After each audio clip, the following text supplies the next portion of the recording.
something, What? Hugabug something or other. Bug juice? Something weird. It was not weird. It's just I right. couldn't find it. You can't find It it got anywhere. right.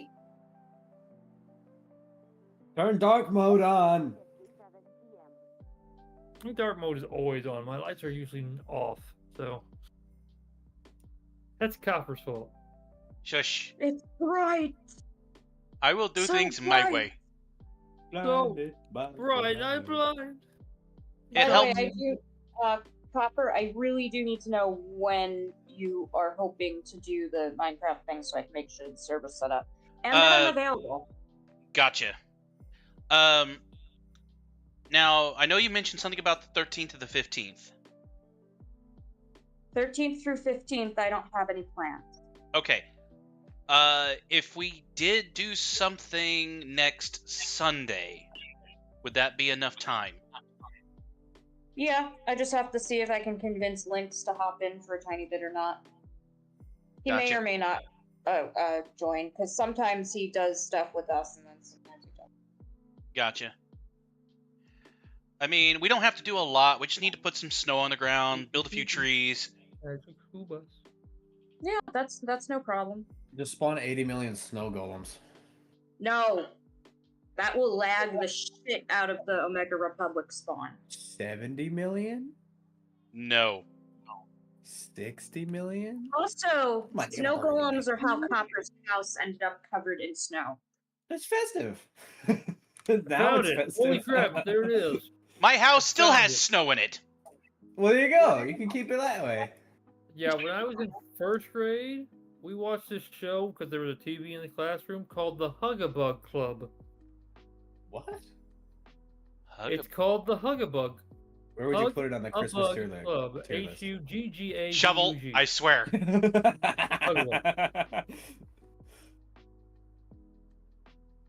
I'm gonna put you in timeout, Shovel. Oh, I already learned about timeout a few days ago. I mean, you could put yourself in timeout. You know that, right? Holy crap, there's a bunch of them. Holy crap, there's a bunch of apps. Anyways, that That's- aside, hello Terrible all name and for- welcome to the Omega Republic Christmas tier list. Terrible. This is kind of the pre-show moments, as it were. I mean, the first thing that you heard, obviously, when I started the stream was Shovel talking about bugs for some reason. Hey, my Sona's part bug. Don't be mean to bugs.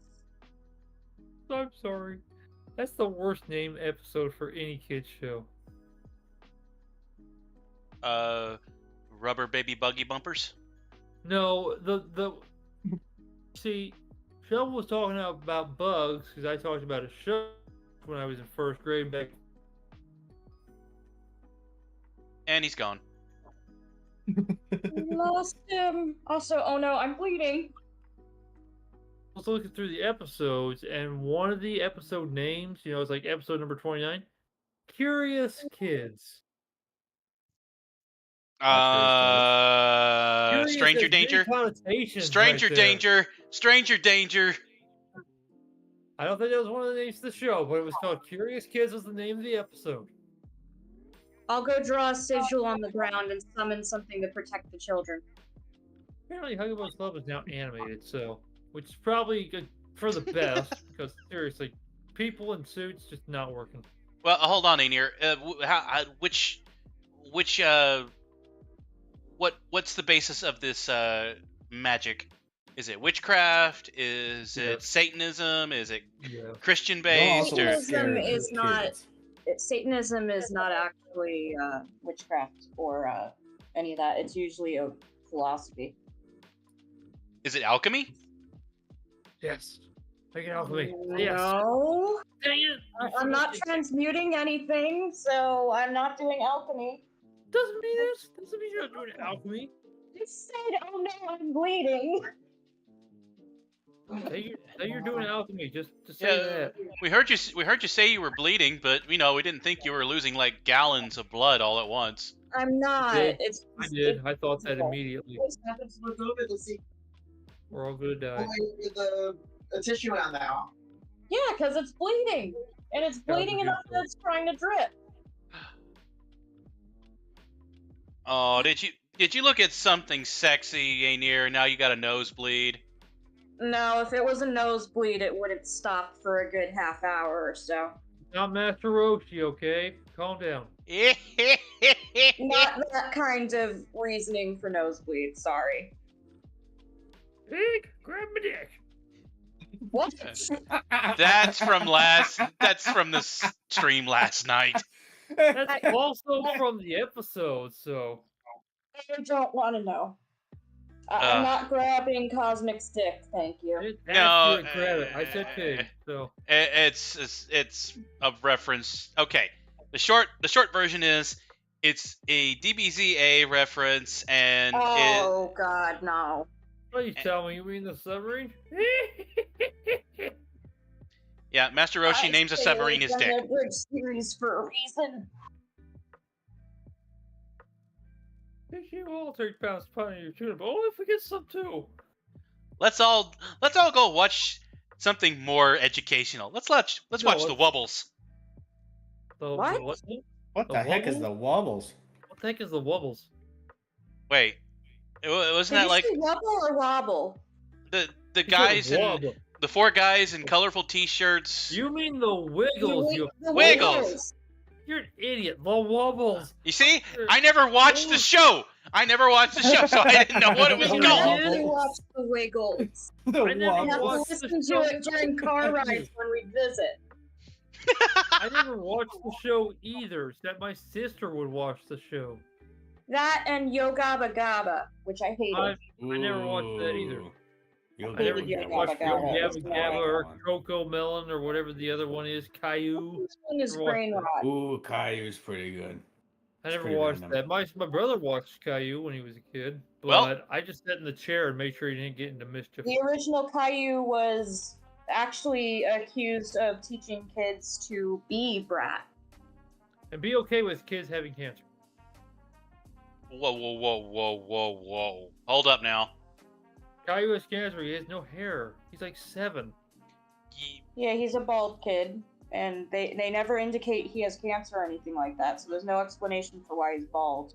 I'm pretty sure there's a reason for it. Parents It's like, shaved oh, his just make a head. bald kid. They said the Go same back thing to about his Charlie hand. Brown too, you know. Charlie Brown has a hair. Yeah, Yes, he does hair. actually have a hair. So it's totally different. Caillou is bald. You can see his reflection in his head. Can't But do it was- He's straight up bald, and he is a total tantrum-throwing brat. Mm-hmm. Anyways, yeah. So there's the reason why he's bald, folks. Oh, hey. You heard it first at the Omega Republic. Yeah. Oh, hey guys, look, Christmas tier list. Let's get on it, shall we? What? You know, anyway. All right. And I know I'm just as much to blame for us getting off track as everyone else, so I'll take some of the blame too. So don't worry about that. But anyways, let's get on with this, shall we? All right, everyone. You all know how this works. We are here to divide, conquer, and decimate. The list that is before us now, which contains a sort of an allotment of a good amount of nostalgic, new, and movies that probably should never have existed that were based in a Christmas theme or winter theme spirit. Now, myself, Cosmic, Shovel, and Aenir, and of course in the background is Brett,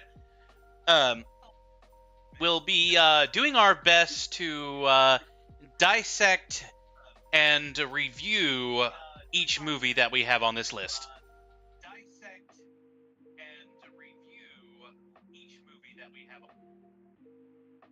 Cosmic.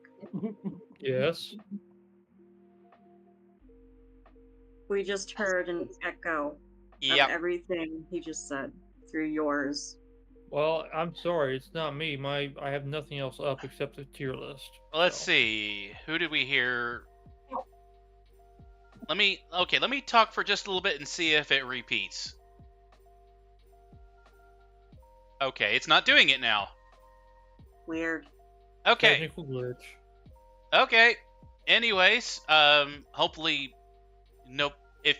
If you are watching the stream, make sure you have the stream muted, please. Anyways, moving on. So, now, these are not all of the Christmas movies in existence. Oh, there it is again. These are not. me.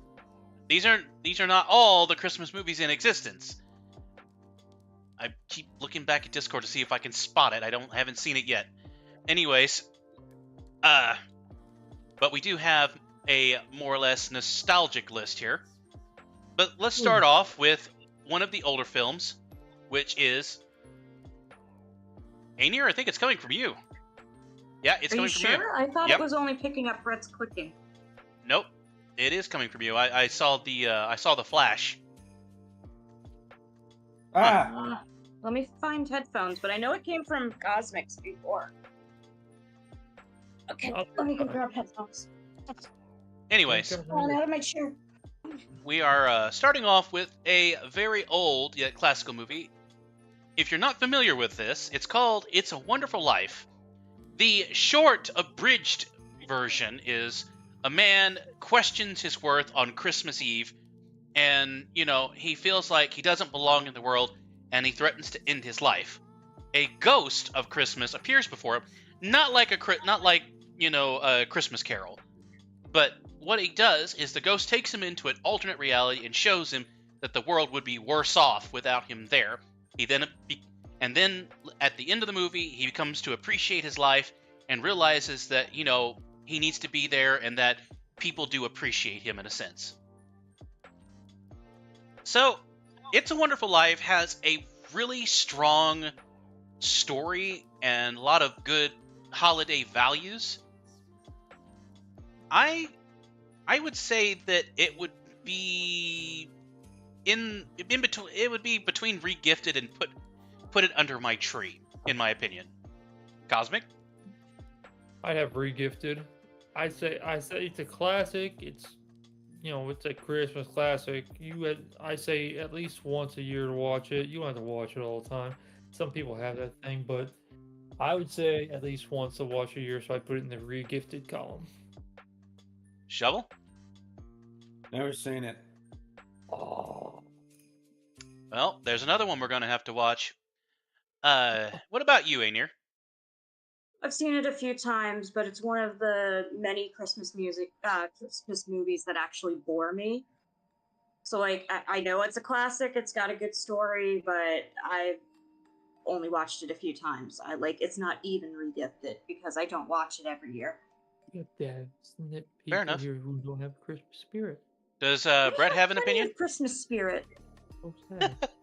Hey, we already did the quiz and found out that we all have a form of Christmas spirit, except Ark, who has zero Christmas That spirit. quiz sucked. Yeah, it did. I don't know how I got Okay, rules. I like If you guys Christmas can find a better quiz, I'll take it and we'll define it off of that. That stuff didn't even apply. Where would you like to go on vacation? I don't have money to do that. Right. Anyways, Money an option? all right. So the next one is, and I'll let Cosmic do a quick description of this one. Miracle on 34th Street. Go ahead, Cosmic. Oh, I have to do descriptions. Okay. Well, Miracle on 34th Street. Everybody, kind of knows the story of Santa and stuff. But to give you a quick plot of this, the only reason I really know is because Maureen O'Hara.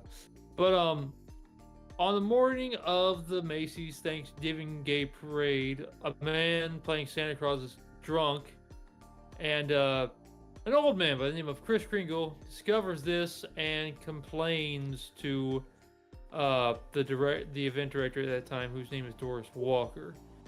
And Miss Walker notices that Chris resembles Santa and persuades him to play Santa in the parade. More or less, as the story goes, the toy department head has Chris to play the Santa in the toy store, selling Santa's laptop, what you want. And throughout the whole thing, Chris becomes to be known by a lot of the kids, not as much as by the parents, because parents don't believe in magic, by the kids as the actual Santa Claus. Why his name is Chris Kringle. all the way up to the point that the authorities take Chris to the Belleville Hospital, believing that they think that he's Santa Claus, which he is, and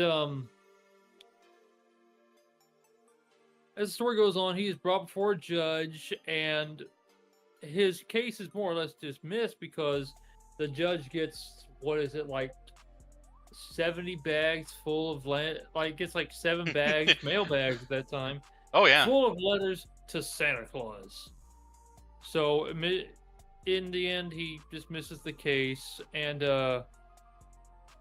Chris invites Fred, Doris, and Susan to a celebration where he lives at the Brooks Memorial Home for the Aged, since he finally gets sent there. And Susan, who is like Doris's daughter or something, has this belief, still believes that he's Santa Claus. And Christmas Day comes, and she doesn't get what she wanted. She wanted a dream house. But Chris is like, it's just too hard for him. It's too hard for me. I couldn't have given that to you. But it happens in the end that she keeps saying in the car, I'm a fool, but I still believe. She's like 7 or 8. But she jumps out of the car at a big house, her dream house, that says for sale. And Fred and Doris run inside after her while she's, not perusing, but more or less running through the house, and see a cane, which was Chris Kingle's cane that he owned in the movie. And they pondered to begin to whether if Chris was actually Santa Claus or not, because they had the same, thought as a adult. They didn't think Chris was really Santa Claus either. He was just a guy who looks like Santa. But it's a good movie. I loved the movie. Put it under my tree is where I would put it on the list. It's just a really good movie. It's an old classic. If you haven't watched it, don't take what I said from it, because my plot is really long and not really well condensed. You know what else is really long? A foot-long burrito. An epic poem, yeah. Canterbury Tales, yeah. So, what do you think, Aenir? I actually agree with that one. Miracle on 34th Street is both a classic, and it's actually a really sweet, cute movie that, while it's slow in pace, it's not quite boring. Yeah. Yeah, it beats It's a Wonderful Life. Definitely beats It's a Wonderful Life. For the simple fact and reason that Miracle on 34th Street follows one single line of plot, where It's a Wonderful Life breaks it into 2, and then it adds a third one just to get it all back to being in the same timeline. It doesn't. Miracle on 34th Street is all in the same universe. It's a Wonderful Life has 3. Yeah. Multiverse theory breaks into It's a Wonderful Life, not Miracle on 34th Street. I can go with that. I'm just going to put it here as a default for now until we talk about it. So, who wants to talk about A Christmas Story? Oh, dear. Hey. I have mixed feelings about that one. I'm with Aenir on this one, so you're going to have to defer to Shovel. Well, first off, Shovel, have you watched this movie? Hang on. Who hasn't watched A Christmas Story? I feel like I have, but it was like 10 years ago. Okay, you'll shoot your eye out. What? No. Okay, I don't you've not have seen the my eye. movie then. I guess, Aenir, it's up to you. Oh boy. Just give us the abridged version. The abridged versions. Okay. So in this movie, we're kind of following a lower middle class family, just kind of going about their time leading up to Christmas. The kid, who is the main character we follow, is also the narrator, telling the story as if he was an adult. And at the very beginning, he is eyeing a pellet gun that he really, really wants, and is told that he can't have it. The Daisy Red Ryder repeating rifle. Exactly. Towards the end of the film, he actually gets what he wanted after a whole bunch of chaotic disasters related to Christmas that actually ultimately lead to them having Christmas dinner at a Chinese restaurant. Yeah. Oh, He Junior. finally gets the gift he wants, and after all the warnings that you're gonna shoot your eye out, he accidentally injures himself and is convinced he just shot his eye out. Yeah. Make up the cover story about an icicle falling. That's so Yeah. bullcrap. He broke his Yeah. glasses, I think, didn't he? Yeah, he broke. Yeah, his he broke glass, the glasses lens. and he makes the cover story about an icicle falling and hitting his eye, which fools his mom somehow. I don't know. I'm like, how do you fall for that? Was he looking up at the icicle? Seriously?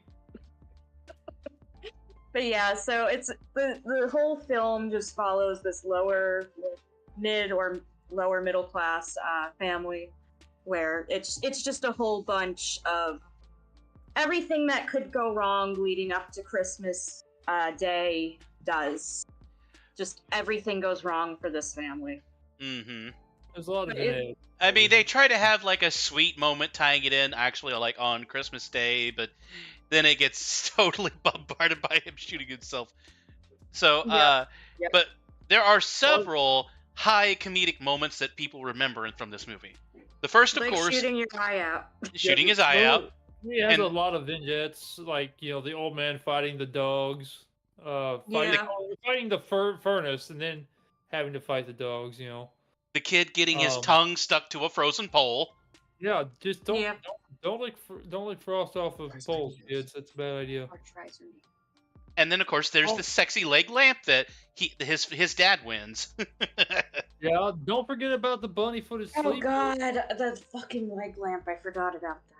Funny, I actually got a leg lamp from my. It's like just a small miniature figure of it that's solar powered from one of my friends at work last year. That lamp I have seen in so many thrift stores. Yeah, there's a reason for that. So don't remember to drink your Ovaltine from the secret decoder ring.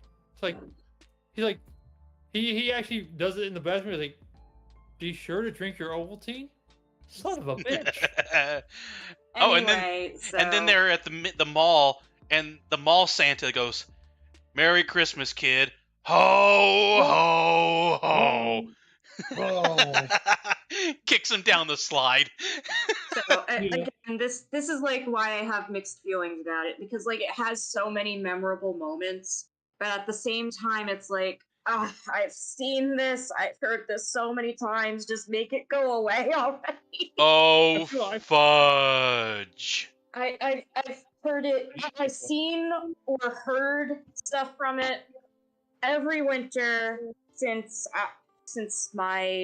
Well, it's elementary school.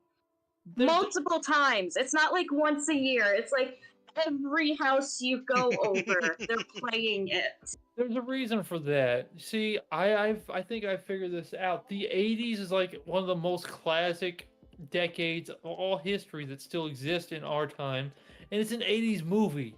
So it I'd came. rather watch Rudolph the Red-Nosed Reindeer, the claymation one. Well, yeah, I watched that one too, but you got unfortunately, Okay, just- it's so bad. you know, It was so bad at one point when the short time that we had satellite TV, there was an entire channel dedicated to replaying this movie all day, every day for 7 days. That's called Pluto TV. Anyway, it's probably Actually- an anniversary or something when that happened. Hey Brett, do you remember the movie Christmas A story. Christmas Story? Is that the Shoot Your Eye Out one? Yes. I don't know if I've ever seen it. Have you seen it? I don't know. How do you not know if you've seen it? He says something. I don't know if I've seen it. I was gonna ask him his opinion, but apparently he doesn't know if he's ever watched the full thing through. Pity. I like it mainly for the good vignettes. Like when he gets the bunny-footed slipper from his Aunt Clara. It looks like a diminutive Easter bunny. Okay, so, I mean, I think it's good where it's at. It's not the worst movie ever, but it's not exactly something that you want to give to somebody, I think. So, I'm going to leave it as The Grinch likes this, in my that opinion. kind of makes sense too, because the Grinch warms up to Christmas. Yeah. Yeah, personally for me, I can either leave it or not leave it.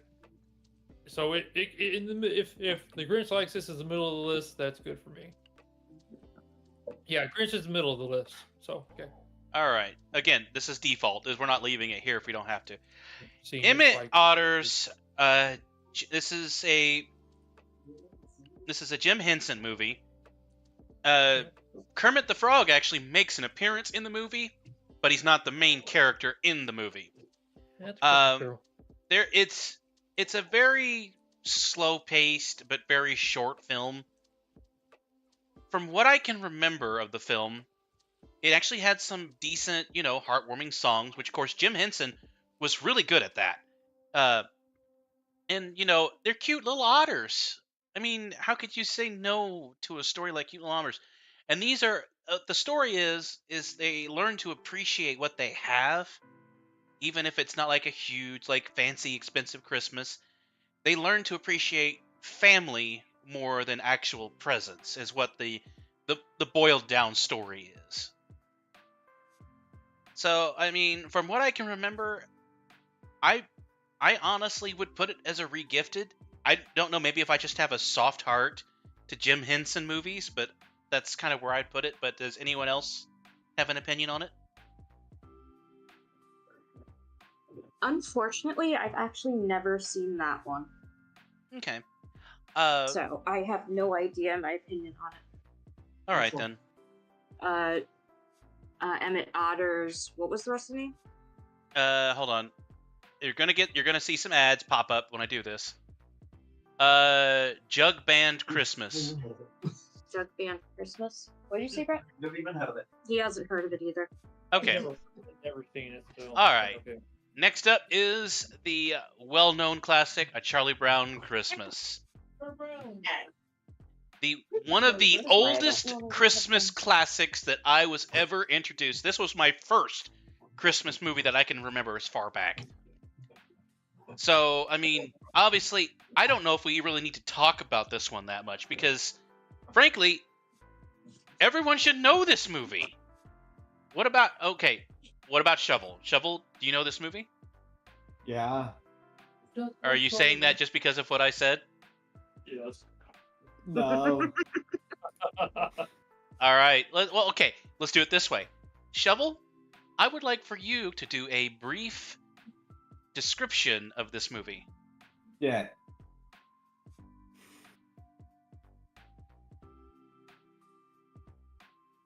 Is that it? You better not be going to Wikipedia and looking up the plot. Shovel? I'm not. Shovel? Okay, someone else go to Wiki and make sure he's not just reading off a page here. I got a summary. It's a Christmas Charlie Brown. If you haven't seen it, you haven't lived. You're a communist. I guess I'm dead. No, I think you're a communist. Okay, all right.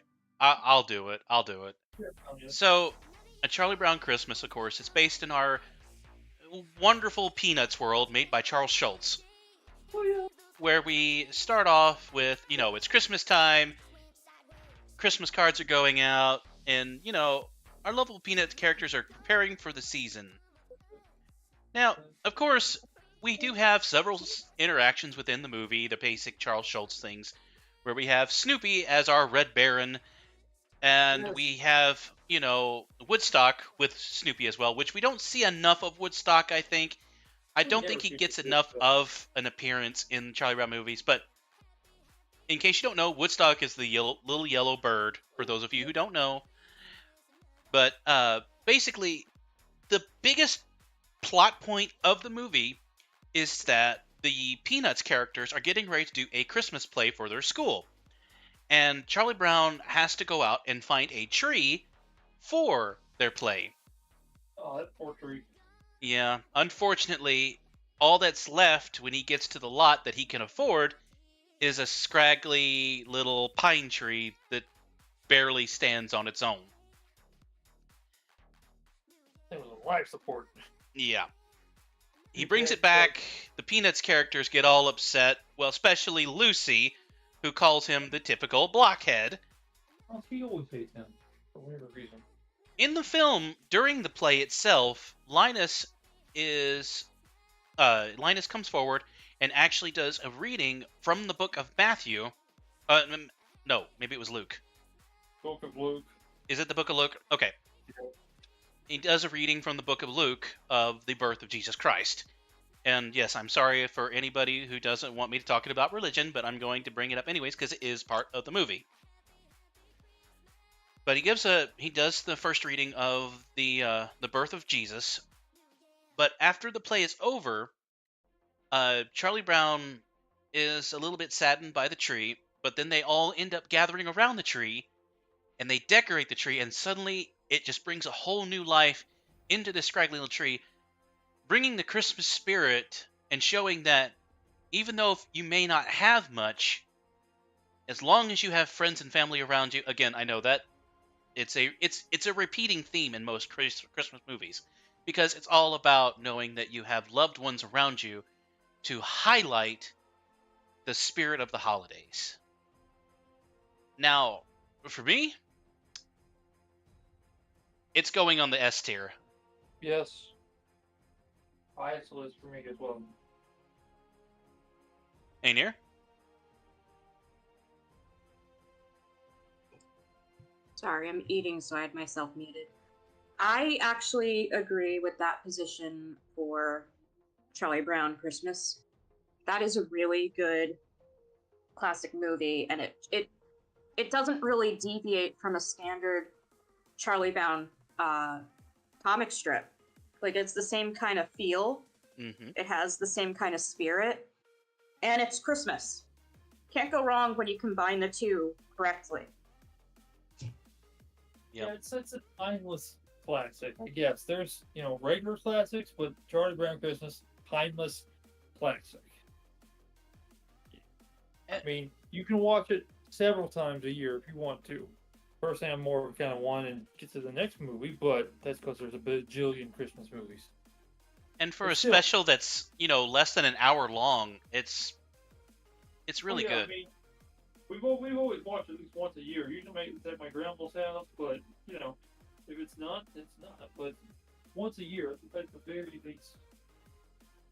But like I said, if you haven't watched it, you're a communist. So I think Shovel's a communist. I mean, that's also one that I'd be willing and comfortable watching during a Christmas in July kind of event, like Cartoon Network used to do when I Yeah. was a kid. Yeah, doing Christmas in July, that's fine with me too.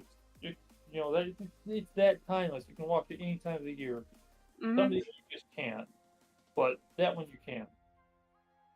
Yep.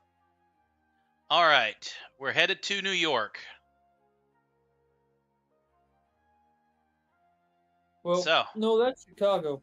Chicago, I mean, sorry. That's where we're gonna start. Yeah, that's a good way to Yeah, start I it. think the second movie is the one that's in New York. Yeah. Or maybe Yeah, the third. Lost in New York. All right, so we're living in Chicago now with Kevin Kevin. McAllister. Kevin McAllister. All right, Kevin! Cos. What? All right, who wants to take this one? Please tell me Shovel knows this one. I got it. You should describe it then. Well, we watched it last year. I watched it 2 days ago. I think it was. Yeah. Oh, Okay, so Kevin is the main character of the story, and his parents and everybody that lives in his house is leaving. I can't remember where they go, but Florida. they leave the house for a couple of days. Yeah, they leave the house for a couple of days, and two robbers kind of just plan around this Oh, and want to break into the house. going to Paris. What? In the first movie, they're going to Paris. Paris? Ah. Okay. Yeah. Well, they plan around them leaving and want to break into the house and steal a bunch of crap. But they didn't know that Kevin was left behind, and he sets up a bunch of traps and deters them from robbing all the crap by beating the crap out of them with all sorts of bits and bobs. oh, that one scene where Marv is yeah, Marv is climbing up the stairs and he gets that nail lodged in his Oh, foot. not the nail! Don't do the nail! That scream is it hurts you, dude. The screaming he does. I mean, there's like a pause too. He doesn't just he doesn't just tap the nail. He dives into the nail. He goes straight into the nail. Not only that, the fact that Kevin constantly breaks the law to defend himself in that movie. Like, if an adult did that, they'd get arrested for harming the burglars. Like, Yeah. that's a freaking wild movie. It's but it's a great movie. As That's a why I kid, I freaking loved it. But as an adult, I'm like, oh my god, I could never do any of that. I'd be arrested. I love it as an adult because I can't do any of it. So I'm like, Exactly. why can't I do this as a kid? Damn it. So much I love it. I mean, Yep. well, still S tier though, high up there on the list. But I would say it's not as timeless and classic as Charlie Brown. It's still only Christmas time that I'm going to watch the movie. Yeah. You can't watch it in July. It's just not. It just doesn't fit. Oh, the I one also scene. find I can't personally rewatch it more than just a few times during the Christmas period. If I Mhm. see it more than like 2 or 3 times, I'll start going crazy because there's 3 damn movies, aren't there? There's 2 with Kevin. There's actually a lot more than 3. There's 6. Yeah. Okay, well, there's the 2 that everybody knows, and then there's a bunch more, and it's like I can't watch this that much. When I was a kid, we didn't have 1 or 2, and it wasn't like you had a streaming service or anything, or True. you didn't have the TV guide. We had the 3rd one, and the 3rd one's not nearly as good. And I know what they did with the 4th one. Was the 4th one they tried to recreate the same magic as 1 and 2, which doesn't work for a number of reasons. Mhm. But with the 3rd one, there were 4 people that the kid had to defend his house from.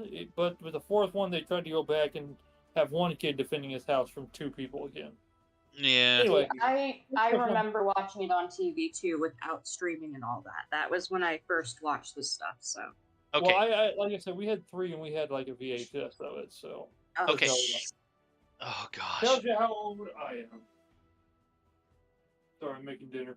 You're good. You're good. In the first in this movie too, there's the one scene where Harry is flat on his back and Marv has the crowbar in his hand, and Kevin unleashed his brother's pet tarantula, and the tarantula finds itself on Marv's chest.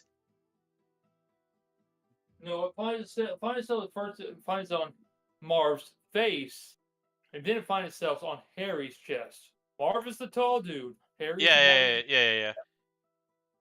Teacher But yeah, but he tells Harry, "Don't move, don't move," and then Marv is like, he holds that crowbar and he smacks Harry like flat on the chest, full force, man. Yeah. You could feel the ribs cracking. Yeah, it's like Yeah, oh, the wind knocked out of him for like 3 minutes. Yeah, I remember the other night when I was watching, I was like, every time something was hurting, I'm like, oh, because I can just feel it. Oh. But that's, I mean, but there's even more to come because once we get into the sequel. But first things first, yeah. I would say put it under my tree. Yeah, I would too. I'm kind of with a near. I can watch it maybe 2 or 3 times during the Christmas season, not otherwise. Mm-hmm. What you think, Shovel? I say the same thing. I don't see it every year, but Fair enough. My tree, because I don't have it, so put it under my tree. Now we get to the real good one. Segue. Now we're in New York, although the movie was shot in both Chicago and New York. Mm-hmm. None of it was actually shot in Miami, which they went to. Yep. All right, I Aenir, even you're up. seen. Oh wait, are you eating? I actually cannot do the recap for this one because I don't remember everything. Okay. Okay, I'll do the recap then. All right. Once again, we are with Kevin McAllister and his family and I think it's his uncle's family. There's 15 of them in all, counting the parents. There's like 10 kids and 11 kids, 4 parents. Anyway, This time, Kevin is not left behind. Kevin is actually on the trip, although at the very beginning it seems like he's not. Once again, it happens in the beginning of the movie. He gets, in a fight with his family and spends the night in the third floor. That's quote unquote creepy. From the first movie. But anyway, they get all to the airport, and his family's going to Miami. Something about I think it was just to be on vacation, whereas the Paris one had to do with somebody getting a job in their family. Anyway, so as they're running through the airport, like they did in the first movie, as they're running, Kevin stops in the middle of a fork, more or less. One goes to New York, one goes to Miami. While he's putting batteries into his is it a camera or was it his? It's his tape Walkman. recorder? Okay, It's a Walkman. he's putting. Well, was it actually a record? But yeah, anyway, Well, Talk Boy. He's putting batteries into his Talk Boy or whatever it was. Anyway, and he looks back up, sees his dad and his family going towards Miami, but looks back down because he's putting the battery in wrong. And then looks back up and sees an unnamed person that is going to New York, and they're running just as fast as his dad was. They have the same coat on, so he thinks that's his dad, and his family's in front of him. So mistakenly, he goes to the left to New York. Gets on the plane, meets a French guy who we never learn anything about him except that he's from France and he's a tourist. If you listen to him, anyway, so he gets to New York, figures out he's not in the right place. And his family, on the other hand, is in Miami. They don't figure out he's not with them there until they get to baggage claim in the Miami airport because Kevin's not there. Kevin! So, yeah, Kevin, then she faints. So what happens is Kevin is stuck in New York by himself, but prior to this, it's really a small part of the movie, he goes to the Plaza Hotel, which is in New York. And I'm going to probably put in a lot of information you don't need to know. And I don't want to get political with it, but the only we'll touch on it. We're just in the just describe it in as short a detail as you can. He gets to, he goes around New York, sightsees, and gets a room at the Plaza Hotel, and pretty much more or less lives it up like a hoity-toity person, because seriously, he spent $967.43 on room service. Right. Which is recapped at the end of the movie. But as he's in New York, the Wet Bandits, Harry and Marv, break out during a prison riot, and they, appear in New York on a fish truck, and they're pulling their next job. Instead of hitting houses, being that it is New York, they decide to hit who would have the most money on Christmas Eve? A toy store. And they hit Duncan's toy chest or whatever it's called, which is not a real place. But in the process, they see who would see Kevin again, but Harry, not Marv. Marv doesn't notice it, but Harry does, and then Marv does, and more or less the same thing ensues as the last movie. Harry and Marv try to, steal from Duncan's toy chest, but Kevin has figured it out, and he foils their plans, and they go through another harrowing bunch of pain and stuff while they go into what is Rob McAllister, who is a brother, an uncle to Kevin, I should say, his dad's brother, and the house is being renovated. So there's plenty of haphazard things in a renovated house in New York, and more or less it's kind of the same thing. Kevin knocks the bad guys out, shows them that they're, shows them that they're guilty, and the police pick them up, and eventually Kevin's mom and his family get reunited with Kevin on Christmas Eve, and they have a good Christmas. And then Kevin gives the pigeon lady a turtle dove, and then runs for his life because he spent $967.43 on room service. Okay, so Crappy obviously Home Alone in New York. there is a lot to unpack with this movie, but the one thing I will say, that was the sound of a tool chest falling down the stairs.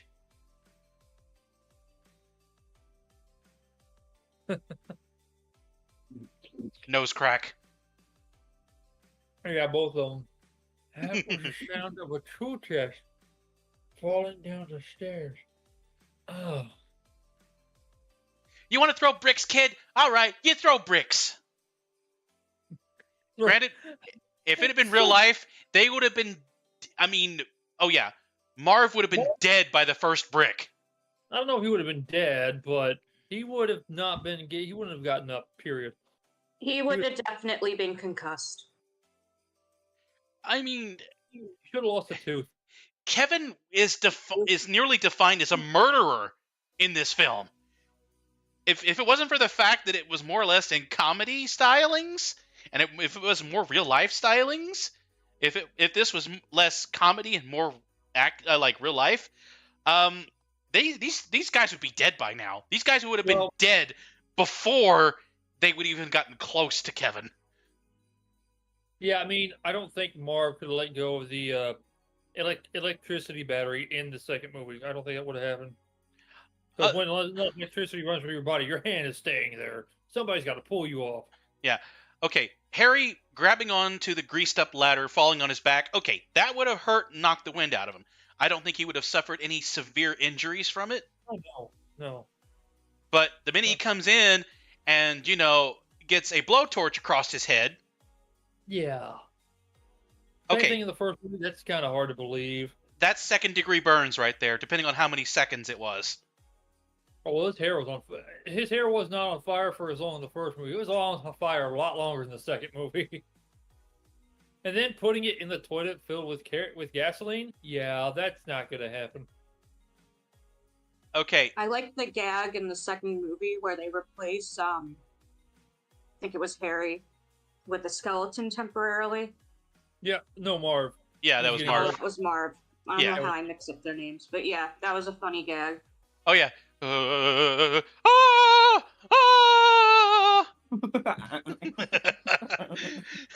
He's just... Oh, Marv... Yeah, Marv is getting, like, fried. Marv is dead. Marv got the short end of the stick.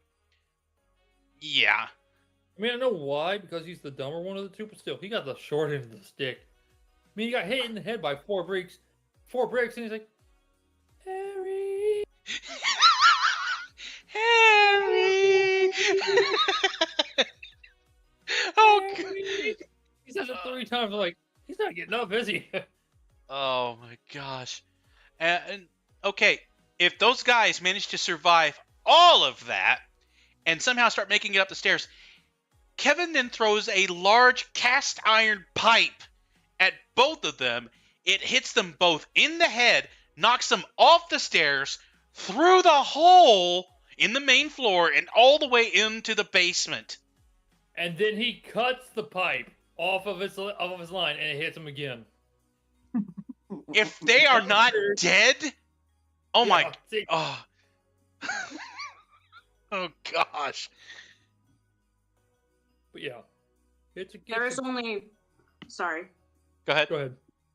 There's only one movie I can think of off the top of my head that has the same level of ridiculous comedy. And unfortunately, I don't remember the name, but the whole story revolved around trying to get a rat out of a house. Like, they were trying to exterminate a single rat. Oh, Mouse Hunt. Mouse Hunt. Sounds like it. It has the same guy from the producers, and he was the voice of Timon in The Lion King. Oh. Well, that's the only one I can think of that's the same level of physical comedy. Oh, yeah. That's actually a really good movie. I agree. Although the first time I saw it was on Cartoon Network and I didn't know what I was going into, so I didn't pay attention initially. Until things started to get really, really weird, and then I was like, oh, this is actually kind of funny. Yeah, and I'm sorry, I know we're a little bit off topic, but near the end of the movie, the house that they are trying to save ends up becoming flooded, and it just completely collapses. Just as they were going to just as they were going to make a bunch of money off of it. Mm-hmm. But anyways, yeah, Home Alone 2, it's on that line between S and A tier, in my opinion. because they took Home Alone, the original movie, and elevated it. You don't see that very much with sequels. Well, the thing is with yeah, you say they elevated it, but it's a lot. It's all it follows the line of how I feel with most sequels. Usually, the sequel is never as good as the original. Like I said, there are a few sequels that are better than the originals, if not as good. But Home Alone 2 doesn't hit that. Not because it's not better, because it's still really good as a movie, but it's not better than the original. It's not the same level either. It's a little bit lower, but I still put it under my tree. Aenir? I'd put it about equal with the original. Shovel? Same. That's kind of one I don't really. I didn't watch as much as the original. Okay. I All right, then. One time I watched it. Right, Fair a enough. very short, small piece of information that I'm not being political with in any way. The only reason they were even able to film in the Plaza Hotel is because Donald Trump was in it. He owned the Plaza Hotel at the time of the movie. Yeah, we were going to avoid that topic just for the fact of the Anyway, whole political sense. Iron Man 3. Iron Man 3. Okay. Iron Man 3. Now, of course, Iron Man 3 doesn't follow the typical Christmas theme that the rest of these do. But it is based in the Christmas area of the season. December. So, Jason. here we have Tony Stark. He's made a lot of robots. He's threatened a supposed terrorist that's going to, like, destroy everything. And yeah, he gets his comeuppance, nearly loses everything, and this is after the Avengers movie when he carried a missile into a portal, nearly died himself, where the Earth could have died, but he dropped the missile in another place and they all died. And getting back to the movie, he manages to escape in a suit that's not fully developed.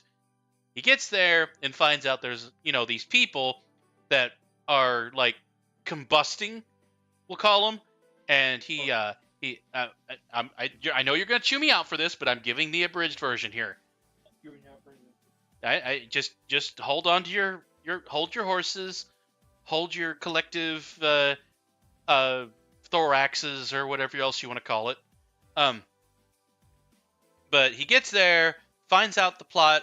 It turns out it's a guy that he pissed off years ago because he didn't take on what he was offering. He left him on a roof during a celebration night, and he got mad, did his own research, got his own funding, and now he's threatening Tony under an alias of an actor who acted like this big terrorist guy, but it was actually more behind the scenes, where the guy behind the mask turns out to be the real villain, threatens to kill Tony, and then he steals his girlfriend, which is Miss Potts, and not from Beauty and the Beast, not that Miss Potts. And he at near the end of the movie, he turns out he has a lot more suits than we originally thought. And ends up destroying all the suits, saving Miss Potts, kind of, and then discovering that he needs to get the metal. He finally needs to get the metal out of his chest so he can not have the core thing in his chest anymore, which that doesn't really follow through in the end, anyways. But anyways, yeah, that's the really, really rough and sort of abridged version of the Iron Man 3 movie.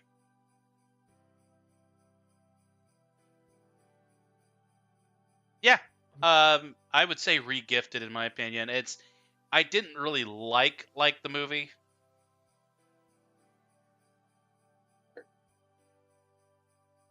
I'd put it one below regifted. It wasn't really that good an Iron Man movie, and it wasn't really a good Christmas time movie either. It's not Iron Man 3, it's Iron Man 4. Everybody knows that. The Avengers was Iron Man 3. Right. True. The Avengers was Iron Man 3. Yeah, we're not going to spend a lot of time on this one. Next up is a National Lampoon. Oh man, there's so many National Lampoons. Yeah. So, I both remember and don't remember it. Oh, yeah. okay. Anybody who knows National Lampoon, it's pretty much a guy that is like totally ignorant and thinks, he can hide behind the spirit of things, ignoring all the biggest problems in the world, trying to keep on the chipper side of life. The guides change. Mm-hmm. So, in the film, of course, is your typical family that wants to celebrate Christmas. They're having people over. I mean, the biggest part of the film is him putting up his Christmas lights. Bringing up the lights. Yeah. That's the part I remember. It's the part everybody remembers. Yep. I mean, I'm not really going to touch on this one too much because I don't remember a lot of details of this movie. So I'm going to just say regifted from what I can. If I can't remember that much of it, it must have not really touched me that much. It's kind of for more of a teenager kind of thing. I think most of us saw it when we were kids. I think that's the reason why it's not one that's going to stick in our minds. Yeah, I saw it as a kid, so. Okay, we're going to move on to one that we are familiar with. Oh God. No. Will Ferrell's Elf. No. Oh God. No. Will Ferrell is not funny. I am not touching the description on this one. Someone else take it. Will Ferrell. Nope. Not good. No. I have watched it twice in my entire life, and I refuse to watch it ever again. You will have to strap me down and super glue my eyes open to watch it. We're watching Elf next week. Have fun with I only it. had to watch it once to decide I did not like it. But I also tend to not like Will Ferrell comedies. Yeah, I don't like Will Ferrell. He's not funny. Not anymore. I find him funny in certain contexts, but Yeah. most of the movies where they're comedies, he's not funny. When he plays a role in a not comedy, as like a side character or something for a little bit of a extra humor on the side, it works. But when he's the star role, Yeah. Which it's is most, not funny. Yeah, and most of the time he is the star role. Or he's like Yeah. or like a secondary star, if you want to call it that. And then he's not funny. It's just I don't laugh at what he says. I'm like, that's not funny. That's really stupid. It's happened to a lot of artists that I thought, hey, they're funny, but then I'm like, Yeah, No. Elf is definitely a Y in my book. I agree. A why? I would throw it in Like, free. how did he think of that concept? Like, where was his mind at when he came up with that one? Even where his real parents were at. A baby, you just leave the baby out in the middle of Christmas. Yeah, that's normal.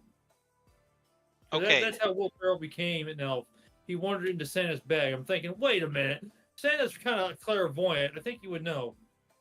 In every movie Even I've seen, if he didn't know, he'd be able to figure out which house is missing a baby since he has Yeah. the naughty and nice list. yeah, I mean, seriously. First off, it's Santa. Okay, he's got a little clairvoyance, and when you find a baby on the end of the beginning of Christmas Day, it's like, hey, wait a minute, this isn't my kid. He goes somewhere else. And Santa has magic, so he would just be able to like whisk the kid back. Yeah, like it's such a bad concept. Like it's not even bad. Like it's a terrible movie. It's just bad. Like what was the point? I mean, even if it came to the point, the parents would say, "Oh, our kid's missing," and Santa would return the next day. It's Santa. Yeah. He's friends with the Sandman. He made the parents pass out. Come on. Yeah. I'm sorry, I'm going off of two totally different Santa movies here. And his overall personality is just Annoying. it Yes. drags. Yeah, there's no reason for Christmas tree. he shouldn't even act that. Okay, the other elves that we see don't even act that way. Only he acts that way. Yeah, and he doesn't seem to figure it out. I'm thinking, wait a minute, dude, you're different from everybody, and you can't figure it out. Not Yeah, only are you like it's up dog levels of doesn't understand that he's different. goldfish levels, dog, it's goldfish. Goldfish levels, like, man, this kid is eating as smart as a box of rocks. I think. Hold on. You know, we haven't really heard. Apparently, Shovel has a different kind of opinion on this movie. Of course he I is. like this movie. He's 18, so And say why you like the movie. There's a lot of memorable lines. it looks like a Christmas tree. Eh. I hate that, Mike. Because at that point, I'm opening the doors while we're going up flights and pushing you out. Bye, mean- buddy. Hope you find your dad. Yeah, that one too. Okay. That's a meme line. Because of Shovel's opinion, I have to move it up a tier. Yay! You don't. But it's still a Y in my book. It's always a Y in my book. I wouldn't even put it in the bargain bin. Be like, hey, here. Watch this movie for 97 cents and never bring it back. Wait, It you is get memeable, 97 cents though. for watching the movie? I do agree that it's memeable. Oh, it's Mhm. definitely memeable. The bye, buddy. Hope you find your dad is a meme. Already. No, what are you No, doing? that doesn't mean it's better. Stop me moving up. Grinch likes this. Okay, you moved said it like meme. You said memeable, 8 so that times. moves it up. That gives it another point. No, it doesn't. Some of the worst things in the world are memeable. Yeah, seriously. This does not move it up a tier. The Grinch would not like this. No, the Everything- Grinch would not like that. The Grinch would probably start to watch it and then throw the TV out of his cave. Seriously, if the Grinch watched that, he would renounce Christmas again. Yes. Do not make the Grinch renounce Christmas. He's done it once. Do not make it happen twice.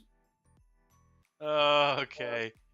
The Grinch would have renounced Christmas. Like, damn it, Christmas. Okay. Oh, And then there's the. Oh. Oh, never mind. We're gonna move on from this. All right. Next up is Tim Carey's Christmas Carol. Okay. Aenir, I think. Well, first off, did you watch? Jim Carrey? you mean Jim Carrey? You said Tim Carrey. Shh. I know what I I said. know who Jim I know what I Carrey said. is. I know what I said. Jim Carrey's I think Christmas Carol. I've watched this version. I'm pretty sure it follows the standard Charles Dickens Christmas Carol story. But with Jim Carrey, everything always gets really wacky. Just the way he conveys characters is just Personally, larger than life. Let's go with that. personally, that's one of the reasons I would watch it. I like Jim Carrey. Oh, I love Jim Carrey. He's like the best part of the new Sonic movies, which is simultaneously great and disappointing. Well, it's better than what they've had in the first draft. Did you see the first drafts of Sonic? Oh my god. Yes. Also, the horrifying image of what they thought Sonic should look like. Fever dream of Sonic. Yeah. Oh my gosh, it was terrible. Anywho, since it's classic, like, it's gotta be at least regifted. Since it's Jim Carrey, it has to be regifted or better. I don't know if I put it at better just because I'm not a huge fan of the Charles Dickens story over and over and over again. It's just every year. Yeah, for me, it's under the regifted. You gotta at least, it's kind of one of those things. I will watch it maybe once during the Christmas season, maybe twice, but most likely once. That's where the regifted Although- for me. Yep. Rewatch is put under the tree, but just once is enough for the season for regifted. Now we need Shovel's input. I He's didn't never- watch it. He's never seen Have you it. at least watched a? Have you I ever? watched the older one. So you've seen A Christmas Carol. Yeah. So for the Christmas Carol story, what are your feelings about that at least? I think we have the movie, so Yeah. Well, we'll touch on it when we get to it. All right, so when we get there, I I don't I- think I can rewatch it over and over during Christmas though. Agreed. would say regifted in my opinion. Okay. So we're gonna stick it. Granted, I will say the animation is beautiful in this movie, but as a whole, I don't know if I would want just like if you're gonna put it under my tree, chances are I'm probably gonna watch it once you give it to somebody else. Next. Oh, by the way, Cosmic, I have a DVD-shaped present for you. Oh Okay. boy. No, Is I'm it kidding. a DVD? Dang it! No, it's probably not. Christmas with the Cranks. I've actually never watched that one. It's a pretty good one. So Is it? we I wouldn't say it's the have best one. we have Tim Allen, the voice of Buzz Lightyear from Toy Story, making a wonderful appearance on here. And the story is the husband and wife are, they realize that they don't have any kids to celebrate Christmas for anymore. So what they're planning on doing is, instead of doing their usual Christmas traditions, they're going to throw them out the window and go on a Hawaiian vacation. Unfortunately, the neighbors of the neighborhood... What? Well, I was gonna reveal something. Keep going. I'll fill in details later. Okay. Unfortunately, the neighborhood disagrees with this and feels like they're turning their backs on Christmas. But later on in the film, just as they're getting ready to go on their trip, their daughter calls and says that she is going to be home for Christmas. At the last minute, they have to change their tune and realize that they have to get everything ready for Christmas because now that they have to prepare for Christmas. And, last minute Christmas shopping, last minute preparations don't work too well, especially in movies, apparently, where they have to find a Christmas tree. They have to find a special holiday hickory ham of some sort. And they pretty much destroy their relationship with the neighborhood, except for the fact that they pull the daughter card. Their daughter apparently is the key to unlocking the love and appreciation from the neighborhood. So then at the very end, the neighborhood helps. They bond together. They help. And they put on a straight face acting like nothing ever happened. They have to sell their plane tickets, too, apparently, for their vacation. Damn. So, Tim Allen, a very good actor, in my opinion. Versatile actor, because he also played Santa in the Santa Claus trilogy. And We'll get in to the that. Santa Claus series. But yeah. Honestly, it's actually a bearable movie. It's not going to be S tier, in my opinion.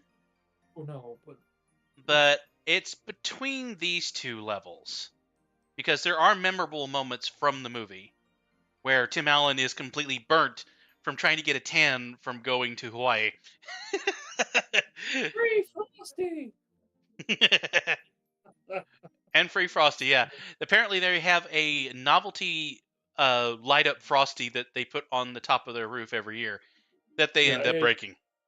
It's giant. It's grand giant. Because what it is with the Cranks is, even though their daughters in there and the kids don't come up, they're like the most decorated house on the street.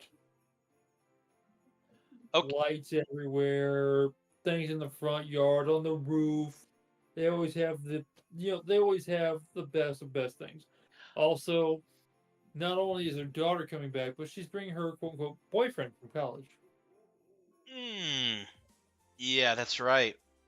Oh, also another fun fact about the film. Who here is familiar with Malcolm in the Middle? I am. Kind of. The youngest son makes an appearance in this film. And he has a snide acting role to play in this. Oh joy. Kind of the neighborhood smartass. Yeah.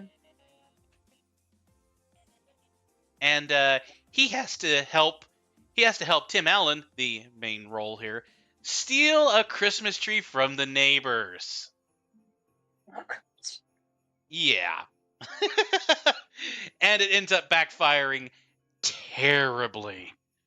Everything backfires in the movie for them, Yep. but it all works out in the end. It's a movie of pain, misery, regret, and laughs.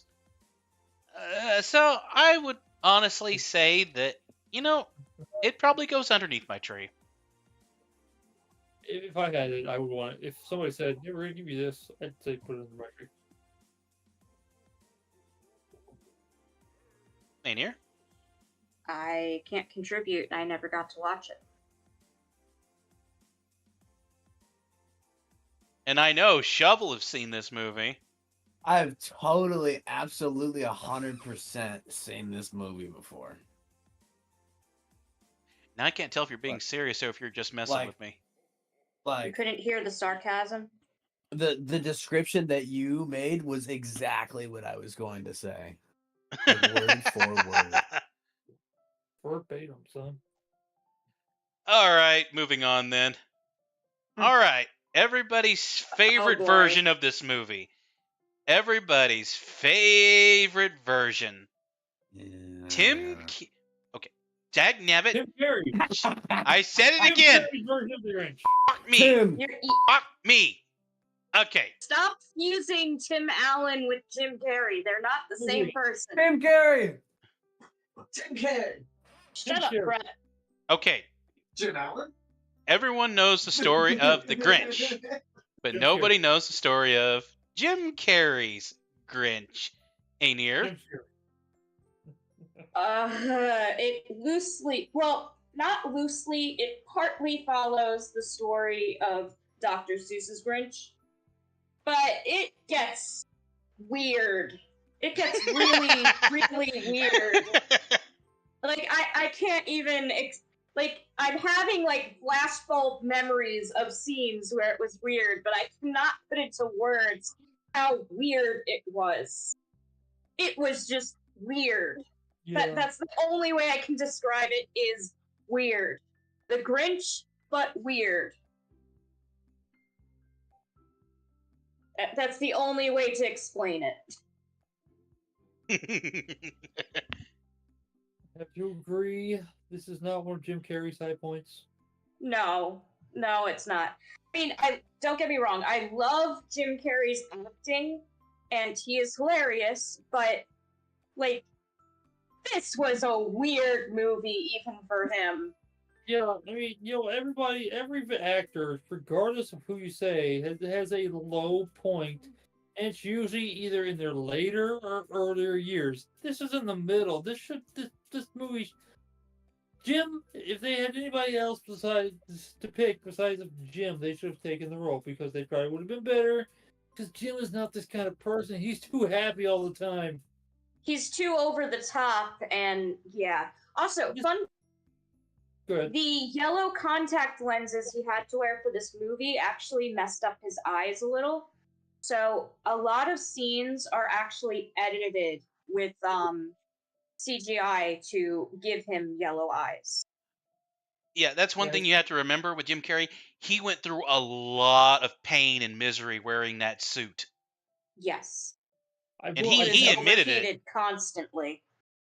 Yeah, I do know one fact about the movie though that's probably a lot of people don't know. The dog Max was actually saved from being euthanized. Wow. I didn't Yeah, know that about the dog. That's wonderful. The dog was saved from. It was at the pound, and they, were looking for a dog instead of just finding one that was trained and everything, and they saved that dog from euthanasia at the pound, and he was the one that he was in the movie. Okay, that gains an extra point for me. Yeah. Just something I read Yeah. somewhere. I'm gonna have you go off of that. I wonder what happened to the dog after the movie. I imagine it got to stay out of the pound, but I'm wondering who got to take it home. I'm sure they didn't take it back to the pound. That would be cruel. Well, yeah, but I'm just curious who ended up taking it home and if that dog's still with us. I would say probably not. It's Probably probably not been enough with us. years. Yeah, Yeah, that's true. But I think if I remember correctly, somebody on the crew was caring for the dog. That's awesome. Once again, it's a story I heard. It could be true, might not be. I don't know. Okay, That's what I heard. So that keeps it out of the Grinch likes this, because honestly, that sounds kind of weird. Ironically. You're Ironic. right. The Grinch likes their own movie. Honestly, it's not going to be any lower than this, just for what you said, Cosmic. Because okay, Well, If I thi- want to look it up. So no, Just- no, I want to look it up and make sure I'm not telling you guys a fib. I would love to believe that. I would love to, and I would love to hear it too, as well. But yeah, okay. There are some, and okay, there are some things that did not belong in this Christmas in the Grinch movie, and that was Yeah. the sexual innuendos, for example. Yeah. Oh, I don't remember that. Oh, And there's a the couple. weird scene where he was talking to Oh. the little Pooh girl. It was Cindy. much weirder in this movie than in the original Grinch movie. Cindy, Mhm. Cindy Lou. Yes, thank you. I mean, okay, you got to applaud Jim Carrey. I mean, there was no bar. I mean, it was a no holds bar acting. He went as far out as he could, considering what he had to work with. So, I mean, he wasn't just a bump on a log. He wasn't a rock. There was emotion everywhere in this film from him. I mean, you name an emotion, he was feeling it. And apparently horny was on that list. Oh god. Don't make me think of horny Grinches. That just makes it so fucking weird. It's already a weird movie. I don't need the thought of horny Mr. Grinch outside the context of the movie. Well, what was the worst one, if we're going to talk about Dr. Seuss film knockoffs, is the Cat in Hat one, where they actually showed God. the Cat in the Hat getting super horny for their mom with the whole top hat Yeah. wardrobe malfunction. Yeah. I didn't need to be reminded about that either. And wasn't that another Jim Carrey? No, that was what was his name? The guy that did the Spy Shag Me movies. Oh, okay. Powers. Well, he was channeling Jim Carrey vibes for that one then. Yeah. Yeah, what was the name, Cosmic? Austin Powers. Yeah, Austin. He Oh. was in the Austin Power movie. Shoot, I feel like I have to look it Well- up now. Who Austin Power? Yeah, who was the Like, actor? Person who played Austin Powers? Yeah, Because the I actor. thought that was his name. No. That was the name of the film. Mike Myers. Mike Myers. That's the one. Yeah, he Not- was channeling Jim Carrey vibes in the Dr. Seuss movie. Michael Myers? Not No, Michael not Michael. Myers. Not Michael, just Mike. Yeah, Mike Myers. He's a That's British something actor. I did not need to remember the Cat in the Hat one.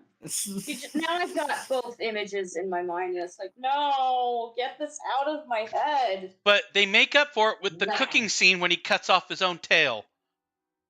Brett, Come on, that was funny. you don't even know what we're talking about. The Grinch and Cat in the Hat and the things that stuck in your head. Are you actually listening to the stream? Not really. I mean, I'm Brett, really hearing your half. you could hop into the call and mute your mic if you wanted to. If you want to I listen. can't hear you because I have the headphones in. Oh, They okay. said, go hop in the call and mute your mic. Okay. I'm listening to music. Anyway, yeah, just. I don't want to think anymore about that. Right. Or Yeah, the let's- Cat in the Hat. Oh, la la, who is this? Oh, yeah, Anyway, I it's. looked it up. Turns out that the dog was actually 6 different dogs that were rescued from 6? shelters. They Okay. bought 6 dogs? Okay, that gives it an Yeah. extra point.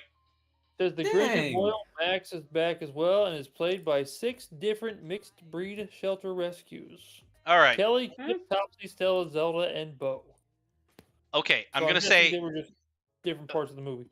even though the movie is flawed, it gets a few extra points for, the backstory of it. So for the pain that Jim Carrey endured and for the dogs that were rescued, I'd say put it under my tree. All right. I know there's going to be arguments about that, but that's my opinion on there. All right, who wants to provide their opinions on it now? My opinions are the same as they were, but I'm not going to argue with that position because that is Okay. awesome that it was that many shelter dogs. Yeah, I still put it under my tree. I don't even have it, and I put mine under my tree. Shovel? I like the movie. The movie's great. Oh, you actually saw this movie? Yeah. Get out of here. Are we just gonna have to ask you before we do each review if you've Yep. actually I seen? feel like we should. We're not a movie family, all right? I got an Xbox thrown in my face when I was like 5. Like, all right, have fun. Well, we're slowly working on that, aren't we? Yeah. Thankfully, we have movie nights here. All right, Haven't seen it. I don't Yeah. remember that one. this is an old one. Mickey's Once Upon a Christmas. Now, what this does, it involves 3 or 4 several different stories with it singling in on different Disney characters. Mickey Mouse, Donald Duck, and Goofy. There are several, it's like several small stories. I'm trying to think of what the Mickey Mouse story was called. Okay. It's okay. The story is, you have a husband and wife who are trying to afford stuff for Christmas, and what ends up happening is they end up buying gifts for things that they had to sell for the other person. What is that story called? Shoot. It's an old classic Christmas short story. Okay, so you have the husband who has a gold watch without a chain or a holder for it, and he ends up selling it to buy his wife a like a set of combs or something like that. And she ends up buying the pocket watch chain and sells her I don't think it's her hair. It's something of that nature. The Gift of the Magi, I think is what it's called. Anyways, it's a Disney movie. Don't remember much about it, so I'm going to say regifted. I might have botched on the details a bit. Anyone else? I never saw it, so can't It's a really. great movie. I love it. Shovel. All right. I don't know. Not a biggest fan of Mickey. There we go. All right. Bill Murray's Scrooged. All right. Before we start, Shovel. No. Okay. Honestly, this is probably going to be on our watch list this month. Anyways, I think Cosmic should take this one. But should I really? He walked away. All right. I guess what we could do is just narrow it down. Scrooged is pretty much the more modern 1980s version of A Christmas Carol. Pretty much, we have Bill Murray, who plays the part of a high and mighty CEO who has no Christmas spirit whatsoever, taking it out on his employees and his loved ones. And, of course, he gets visited by 3 spirits in the more modern sense. There's a lot of comedy in this film with a little bit of seriousness thrown in as well. So, I mean, it's Bill Murray. It's a Christmas Carol story. What more can you really say about it? You want me to give a summary of it? I can finish it faster. I'm already I done. had that in the movie, so I just read the back of the box. Oh, you have okay, go ahead. Okay, high-spirited hijinks on Christmas Eve put Frank Cross, played by Bill Murray, in a ghostly time warp in this hilarious takeoff of Charles Dickens' A Christmas Carol. Cross, who has made the moronic rise from the depths of the mailroom of TV network to TV network president, is mean, nasty, uncaring, unforgiving, and has a sadistic sense of humor. Perfect qualities for a modern-day Scrooge. Before the night is over, he'll be visited by a maniacal New York cab driver from the past, a present-day fairy who's into pratfalls, and finally a ghoulish 7-foot headless messenger from the future. More or less, it's taking a present-day Scrooge, played by Bill Murray, who is a TV network president who did start in the mailroom, as the movie shows, who has a totally different outlook on how to do the TV network's A Christmas Carol, because that's what they're doing. They're showing A Christmas Carol, but that's nothing like the Christmas Carol we know. And then, after being visited by said 3 ghosts, he changes his tune and figures out that Christmas should not be about what they're trying to promote on TV. So, practically present day Christmas Carol with Bill Murray, so a lot of laughs also in the movie. Although it's rated PG-13, so Shovel may have never seen it. It's not like it came out last year or anything. It's an older movie. 1988. It's been a long time since I've seen the movie, so I can't give any defining description of it. What is the name of this movie again? Scrooged. Oh, okay.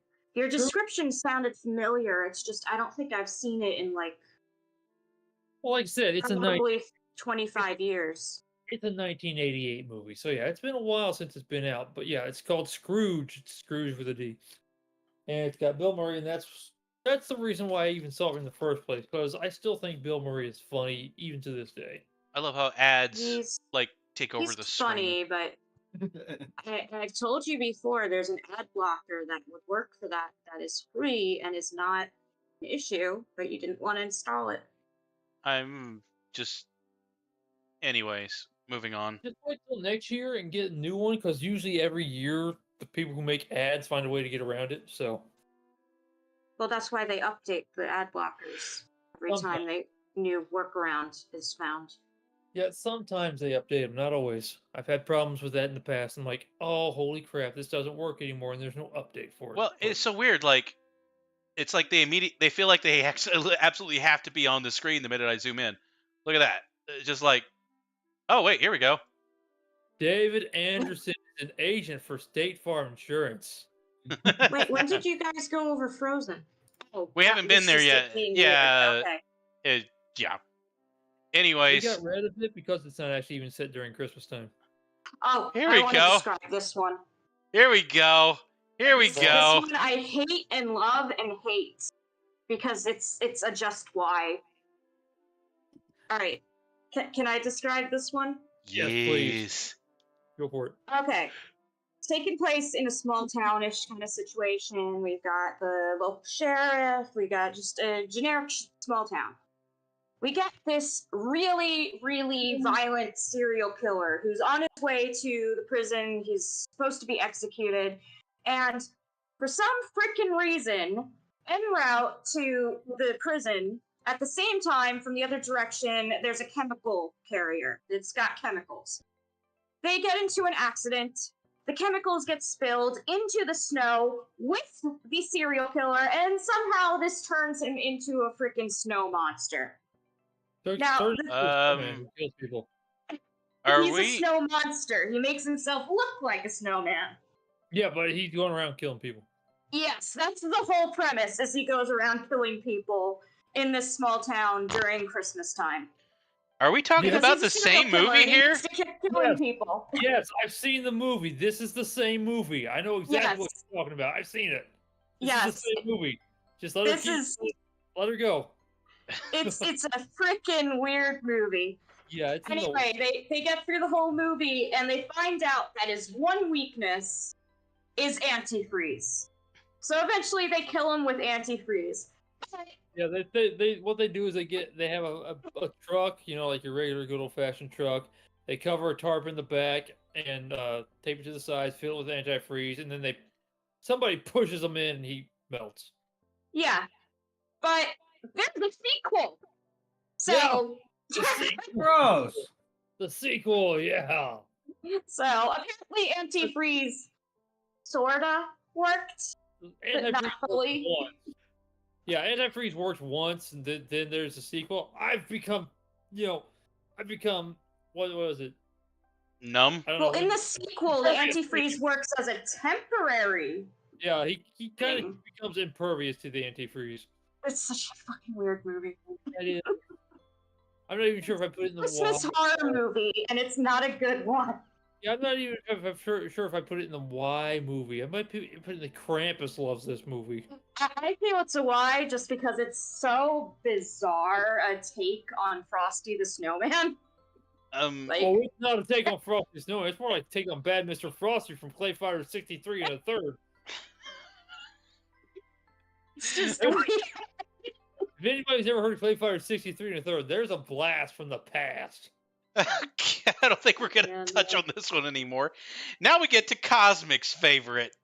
Krampus, Krampus, Krampus, Krampus, Krampus, Krampus, Krampus. Before we do that, you have to give a description of it. Oh, it's that one. Oh God. Okay, the Star Wars Holiday Special is for Krampus because you can say one thing and it's the reason why. It's about an hour and a half long. It's not really all that Star Wars based. The only two characters even in the thing are in flashbacks. Han Solo is actually the only one to be perfectly honest. It's flashbacks. You're Chewie or one in the background, a few of those, but otherwise, there's no Star Wars character in the movie. The first half of the movie, roughly the first 40 to 45 minutes of the movie, are Chewbacca's wife and son getting ready for Life Day. Hey, I'm getting that. Getting ready for Life Day, which is as close as the Wookiees are going to get to Christmas. And for 40 to 45 minutes, while they're bumbling around with a few flashbacks you see, getting ready for Life Day, whatever the hell they're doing. I know what Wookiees do. Hey, guess what? They're talking. There are no subtitles at all. There are no subtitles, so you have to take your Wookiee handbook that doesn't exist anywhere in the world and translate to the English, Wookiee to English, which doesn't exist anywhere in the real world. So instead, you have to make up your imagination. What are they talking about? Like, think Dad's gonna be here? No. Would you crap on him if it's here? Do we throw crap at people? We're not monkeys. No, but we're Wookiees. We're the equivalent. It's like, what are you talking about? I have no idea. 40 to 45 minutes with the occasional 1 or 2, 3 flashbacks that happen is the only English you see in the entire movie for that first half. And then we get these people who probably were paid to, well, okay. One of them looks, regal because he's an Imperial officer. The other 2 or 3 people look like they were homeless guys brought in off the street and paid, $20 to appear for 45 minutes of a movie that nobody needs. This movie is never needed. I've watched the special once in my entire life, and I was scarred from that moment. Luckily, I didn't watch it in December. I watched it in like freaking April, so I was good by the Christmas time came around. But this was terrible. I was scarred for 6 months and couldn't talk. I couldn't watch Star Wars for 6 months. It's bad for me. I watched Star Wars all the time. I couldn't watch it for 6 months after this movie. This movie is it's the nightmares that Star Wars fans have. It's all this movie. That's it. Just anything, any one word from it. That's nightmares. Nightmare fuel.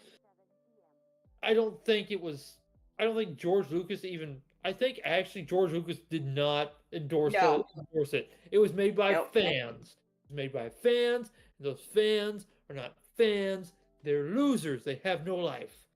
So George Lucas didn't endorse it, so it shouldn't even be in there. shouldn't even be a movie.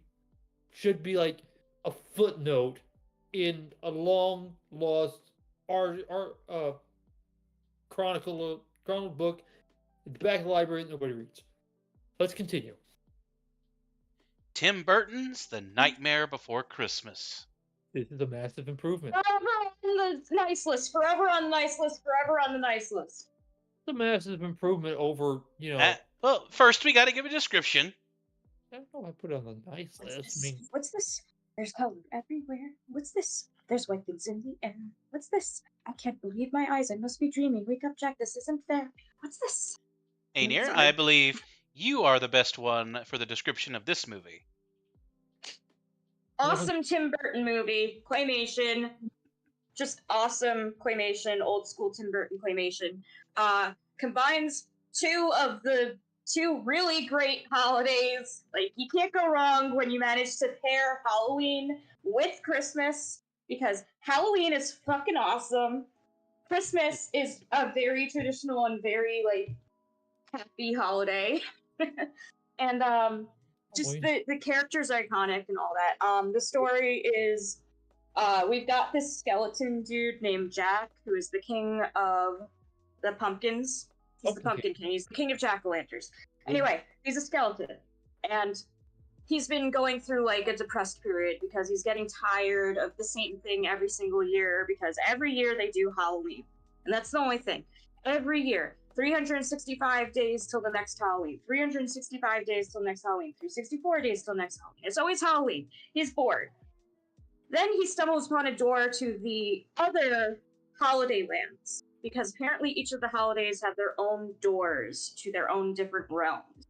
And he accidentally stumbles upon the door to the Christmas land, to Christmas Town. Mhm. And while he's exploring Christmas Town, he discovers, first of all, snow. He's never seen snow before in his life, or is his unlife, since he's a skeleton. He encounters the elves. He encounters all these colorful things. He discovers Christmas trees, Christmas lights, the smells of the baked goods, the candy canes. Just, he's fascinated. He's overcome with joy and excitement. And then he tries to bring that back to Halloween Town, where he's from, because all the people there, they've never seen this stuff either. So he's trying to get them all, like, psyched, and he's like, let's try doing Christmas instead. Let's do Christmas next year instead of doing Halloween again. And it goes horribly wrong, because all of these people in Halloween Town don't understand. They didn't go to Christmas Town. They didn't experience this. They weren't depressed. They were happy and content with their lives. With the exception of Sally. Sally is not content with her life and is pining after Jack. Anyway, so things go horribly wrong when they take over Christmas. Like, first of all, they kidnapped Santa Claus, who they mistakenly were calling Sandy Claus, stuck him with a really, really bad, like, just scummy guy. Just, he was trapped with him. Jack goes and does Christmas. He decides to be Santa Claus for the holiday. And, well, for example, the wreaths, they tried to gift out holiday wreaths. Some of the holiday wreaths were snakes, giant snakes, and were eating other gifts and stuff. That there was bows that were actually bats and started flying around. It was terrifying. Anyway, the world realizes that this is not Santa. This is a skeleton dressed up as Santa. Shoot him out of the sky. Jack's like, oh shit, I screwed up. Realizes he needs to fix things. Goes back to Halloween Town, rescues Santa Claus. And then Santa brings Christmas to Halloween Town as a thank you and a show of forgiveness to Jack for screwing up Christmas. And yeah. Oh, and at the very end, Sally gets Jack. So, yay! Jack got a girlfriend. Yeah, there's your summary. But it's one of my all-time favorite Christmas movies and favorite Halloween movies. So, like, favorite. I know most of the songs, even when I don't remember the lyrics. If I look up the lyrics, I can sing the song because I know the tunes. So, yeah. And the music's great. Great music. Music, animation, story, and voice actors. I mean, it was a wonderful balance. So It's just it's perfect. It's peak Tim Burton, peak every peak for both holidays. Like I watch it both holidays every year. Well, well, well. What have we here? Santa Claus. Oh, I'm really scared. So you're the one everybody's talking about. You're joking. You're joking. I can't believe my eyes. I mean, we can sit here and That was a sing good all the impression songs. too. That was a good impression. Thank you. It's hard to hit those deep notes sometimes. I forget who the voice actor for Oogie Boogie was, but they were really good. Mm-hmm. Brett missed an opportunity to sing Oogie Boogie's song. Yeah. He's got his headphones in. He had every opportunity to join the call. I know. I think he might just be social out. Like we were at a party earlier today, so Well, I mean, he could sit here and listen if he wanted to, but fair enough, fair enough. I think So- that takes too much energy for him. Fair enough. Yeah, but I agree. You can't, appreciate what this movie brings to the Christmas movie list table. It also really captures the spirit of Christmas with like how Jack is fascinated and overjoyed with all of it. Mm-hmm. And the iconic song, What's This? Because that's when he encounters the music stuff, the Christmas stuff. In a And way, snow. it's like seeing a child like fully react to what Christmas really is, rather than them just Mhm. being zoned out and saying, "Oh, there's a tree with lights in my living room with boxes wrapped underneath of it." But actually, like, it's when that kid comes to the realization, like, what Christmas really is. That's what Jack is experiencing. Mm-hmm. And it's thrilling to see it. It's thrilling to see his excitement, and it's also really compelling to watch his journey from like, oh, he's depressed and wants something new, to realizing what Christmas actually is, and that he also has his own place. Like all the holidays have their jobs. Like he can enjoy Christmas and still do Halloween. Yep. Also, the Easter Bunny scene was funny. Yeah, it was a short scene, but it was there. Mm-hmm. It was funny. And actually, the Nightmare Before Christmas world showed up in Kingdom Hearts 2. So that was nice to explore it, because they did include it. Sadly, they only had Christmas Town and Halloween Town in the game. I would Yeah. have liked it if they fleshed out the other holidays. We Even did if see it was just like Easter. we did see the some of the other doors. Yeah. Like they had one for St. Patty's Day, they had one for Thanksgiving. Easter. Mm-hmm. Thanksgiving, yeah, they had the turkey. Yeah, I think that was the only other ones we saw at the intro. But yeah, a good movie that it's a timeless classic that it will forever be in our hearts and in our minds for the Christmas Yeah, spirit. Crystal, I would have liked to see the Easter hijinks too.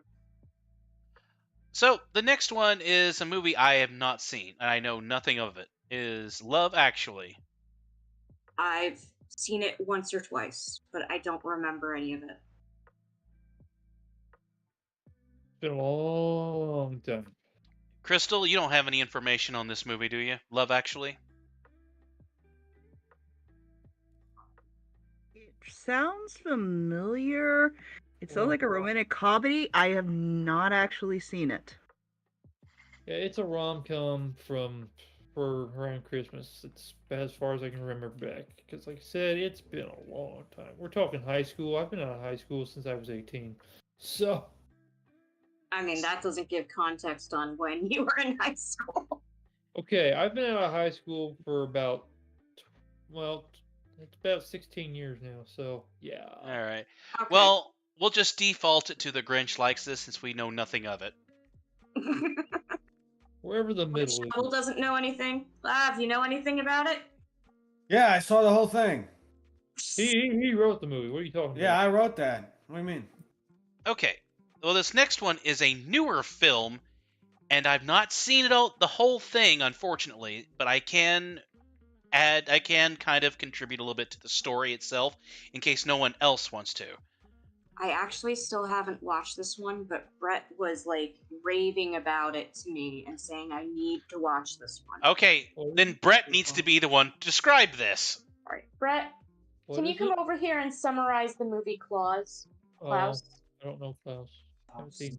It's I a do not Christmas remember movie. it, You but- don't remember it? It was on Netflix. You were raving about it. I remember it was good. I don't remember the plot enough to say what it was. I guess you can't tell us about it. Who's that? I'll take over then because I know the rough story. Okay, Sorry. it's all right. It's all right. So the story starts off with a It was like Gen- 2 years ago or something. So. It was more than that. We weren't living together.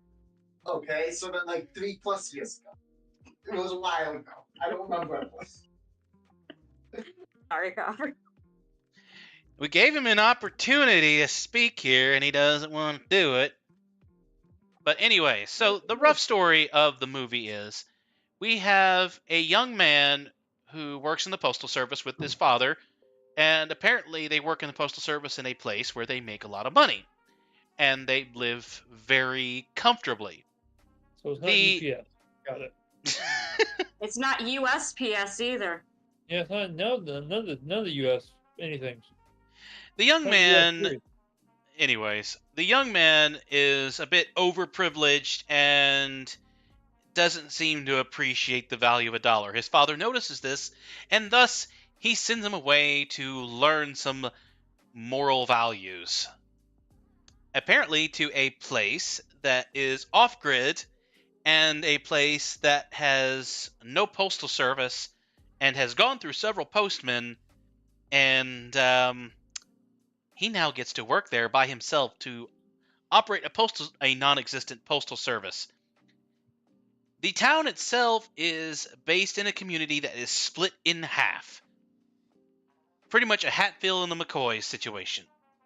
It is a dark, dreary, non-holiday, no educational system. It's a society that has no basis other than everyone lives for themselves in their own side. Again, Hatfield and McCoys. After a while, he starts to establish a postal system with the local kids. You know, telling them what he does is he meets a older gentleman who lives out in the woods creating birdhouses. After a while, he gets able to talk with this older gentleman, who is rather large with a very long white beard. He meets with him, and then one day while he's walking and talking with him, he comes across a very large storage shed that is filled to the brim with these toys that this man has made. After a moment or two, he realizes that the kids in town have no way of entertainment, no toys of their own. So he starts manipulating the society for himself, of course, because he has to gather so many letters in order to be able to go back to his cushy life. The kids start learning of the situation, and he also tells them that if they are bad, they don't get toys, because there are kids in this situation who are, you know, a bit bully-ish and not so nice-ish, and thus becomes part of the whole concept of the naughty and nice list. He gets them to write letters to, he comes up with the name Klaus, or Claus, as it eventually becomes too. And the mystery man Santa Claus eventually gets into the groove of things and starts helping him, you know, to leave these toys to these kids. Rather than it being one night, it happens like over a period of several months, I believe. Again, there are gaps in my memory because I've not seen the whole movie. But eventually he establishes the story of like Santa Claus in this dreary dark village to help them grow and learn a little bit. Unfortunately, the adults do not approve of this, and they're always trying their best to thwart, undermine, and destroy this quote unquote toy giving system that he's established. Eventually, it comes to fruition that that the adults find out that he has to gather so many letters. The adults go to him, the adults find out his entire backstory and realize that they can get him out and get society back to the way it was, where they wanted it to be. Getting back to the whole Hatfields and McCoys family split hatred. In the end, he comes back. In the end, he feels like he has to leave. Well, he gets forced out because they all hate him because they realize it was all for a selfish need. He comes to realization. He comes back. They establish it, and I don't want to give too much away. There are some sad scenes, some emotional scenes near the end.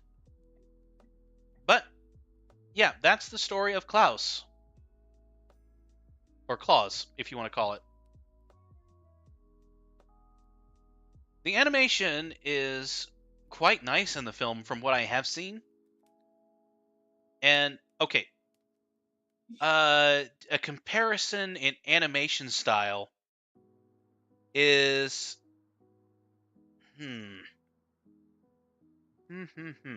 Okay, who here has seen the animated version of The Prince of Egypt? Yes. Okay, take that and elevate it to, I mean, we're talking like way above that animation quality.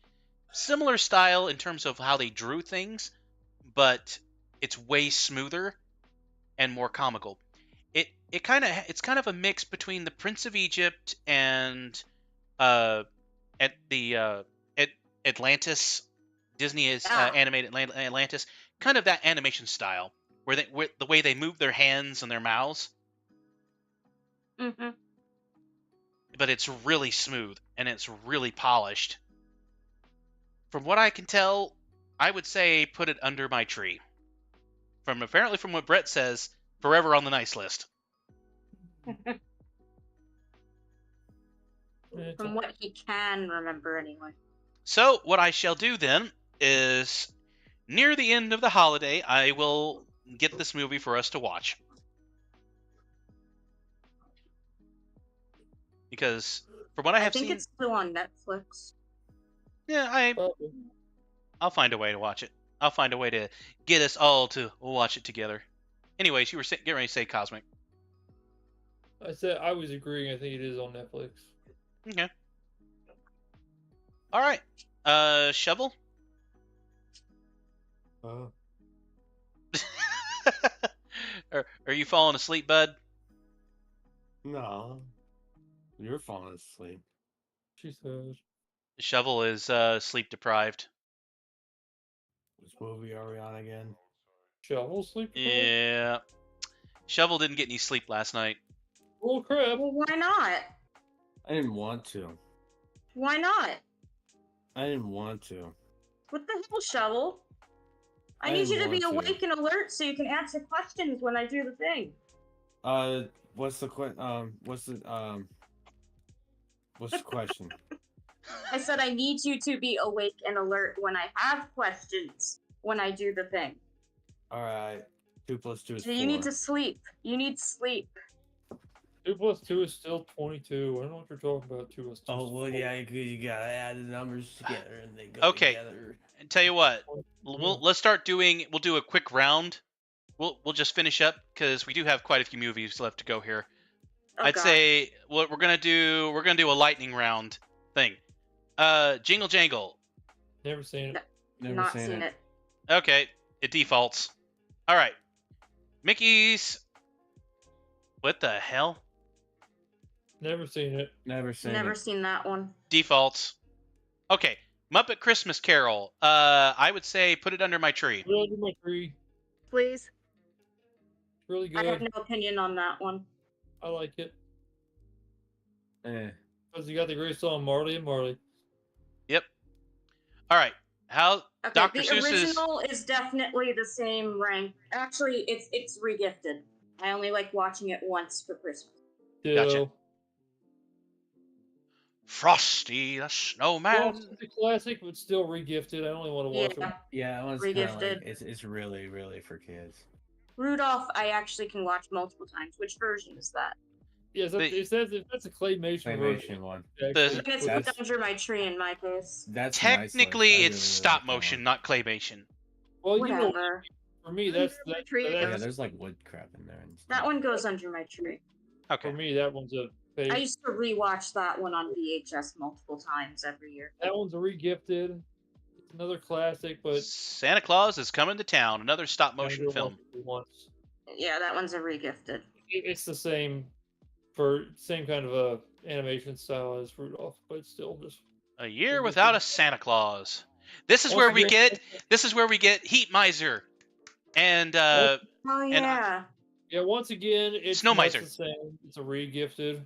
I'm In Mr. my opinion, Snow regifted, but Miser. I think Brett loves the music. Yeah, it's the same kind of animation style as Rudolph. The one that does Heat Miser and Snow Miser. Yeah, that was not crack. Yeah, he might have been Snow Miser. Me, Brett loves the song. all right, put it on my tree. That's fine. Yay. Brett loves the song, so. All right, the first Santa Claus movie It's great. with Tim Allen.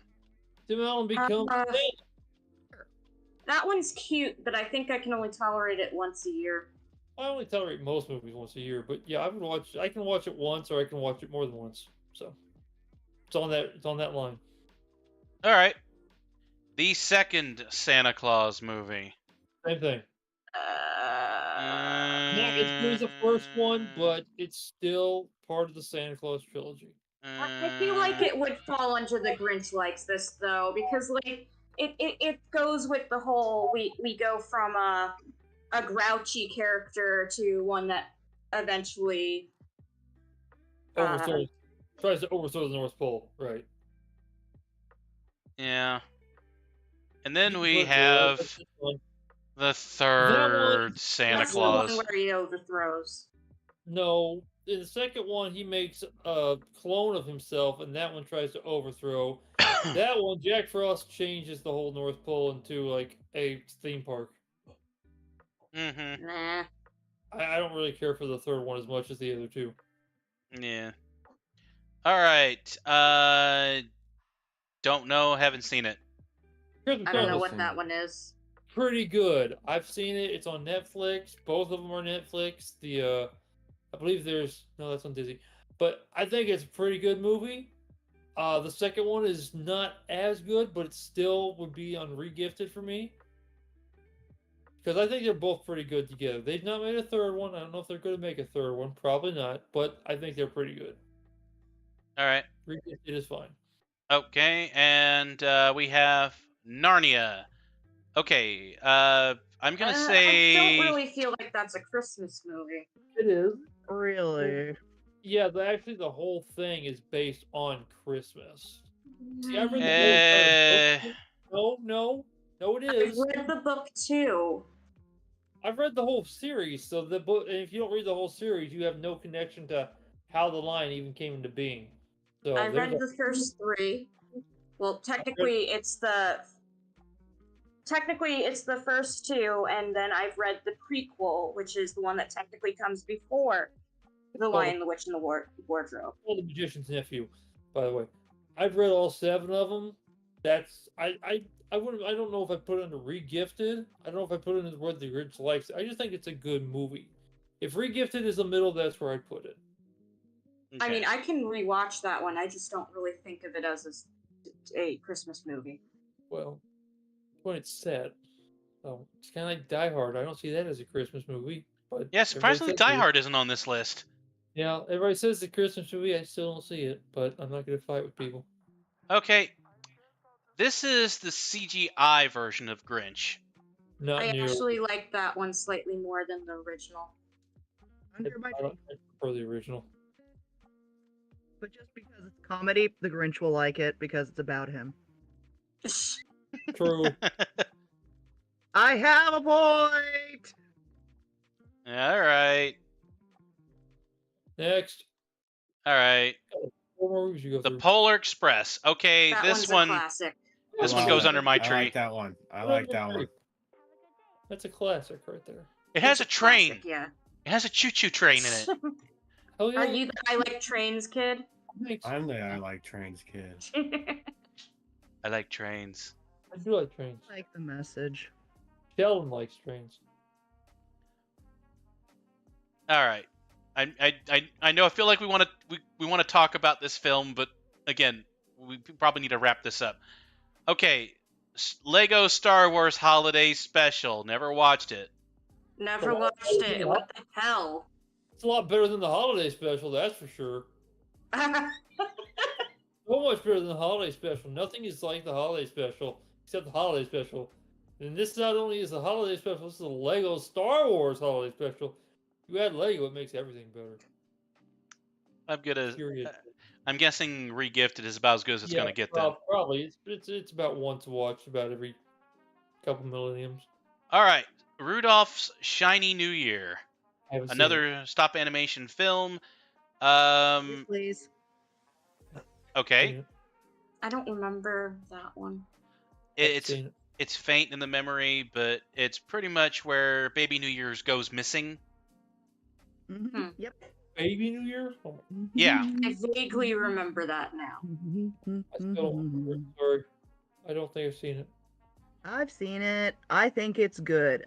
Will not regift can be higher up on the list. Okay. Well, And the last film on here is a White Christmas special. the original? Yeah. Oh, it's got Bing Crosby. Yeah, it's White Christmas. That goes up higher than freaking worse than a lump of coal. That's like Default. That's a bad default. Regifted is not default. Yeah, seriously, Regifted is lower. Put it with the A tier. Put it under my tree. It is a classic like Miracle on 34th Street. The difference it has between it and Wonderful Life is it's more of a musical, which I love music. I The think. Green Knight is not something we need to talk about. Yeah, I think we covered everything else, with the exception of the Frozen films, which we're not touching the Frozen films. Those They're suck. not Christmas. They're Those not suck. set in Christmas even. They're I've set seen in July. Frozen 1 like 40 times. They're set in July anyway. My sister was one of those people that really liked to sing "Let It Go." I My like dad singing likes that to sing it. too. Out of all friggin' people. I like singing the first song that the Ice Cutters are singing. That's a good one. The Makes me one I like guy singing "Let It Go," but that has control over all of the music in the house is the person that likes Let It Go. And then, of course, "Do You Want to Build a Snowman?" Oh, yeah. I liked the parody for League of Legends. Yes. I don't know what the parody for League of Legends is, but I like all the parodies for that. I like the parody for Let It Go. I forgot what it's called, but it's funny. Do you So wanna give me blue buff? Oh no. No, no, Blue no. balls. No, That's not. blue buff.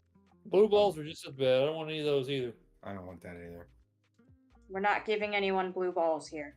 Unless Good. Copper decides that we need to. Hopper's weird that way. Don't Where'd that come from?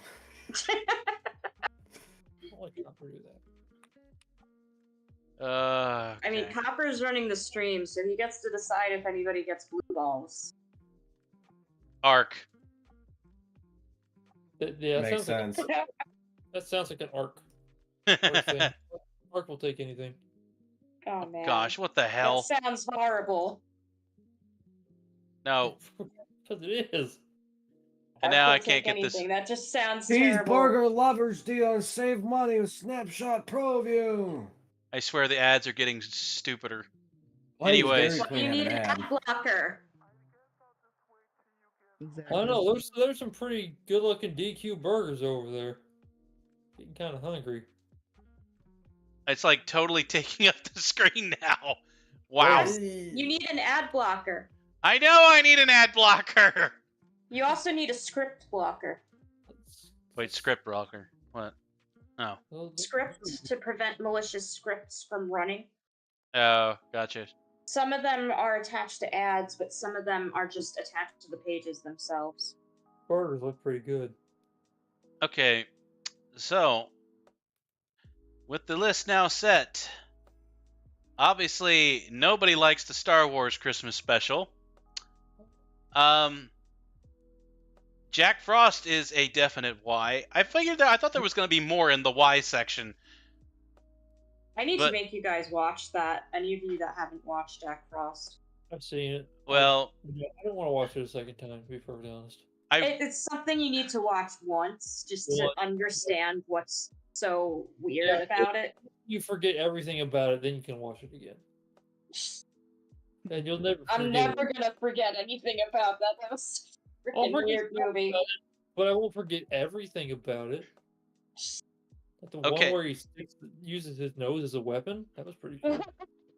I mean, okay, so, I mean, which is more unbelievable? A snowman that comes to life, or a deranged man-child believing he is actually an elf, and then goes to the big city, and then finds out he is actually son to a big CEO, but still believing he is a man-child elf?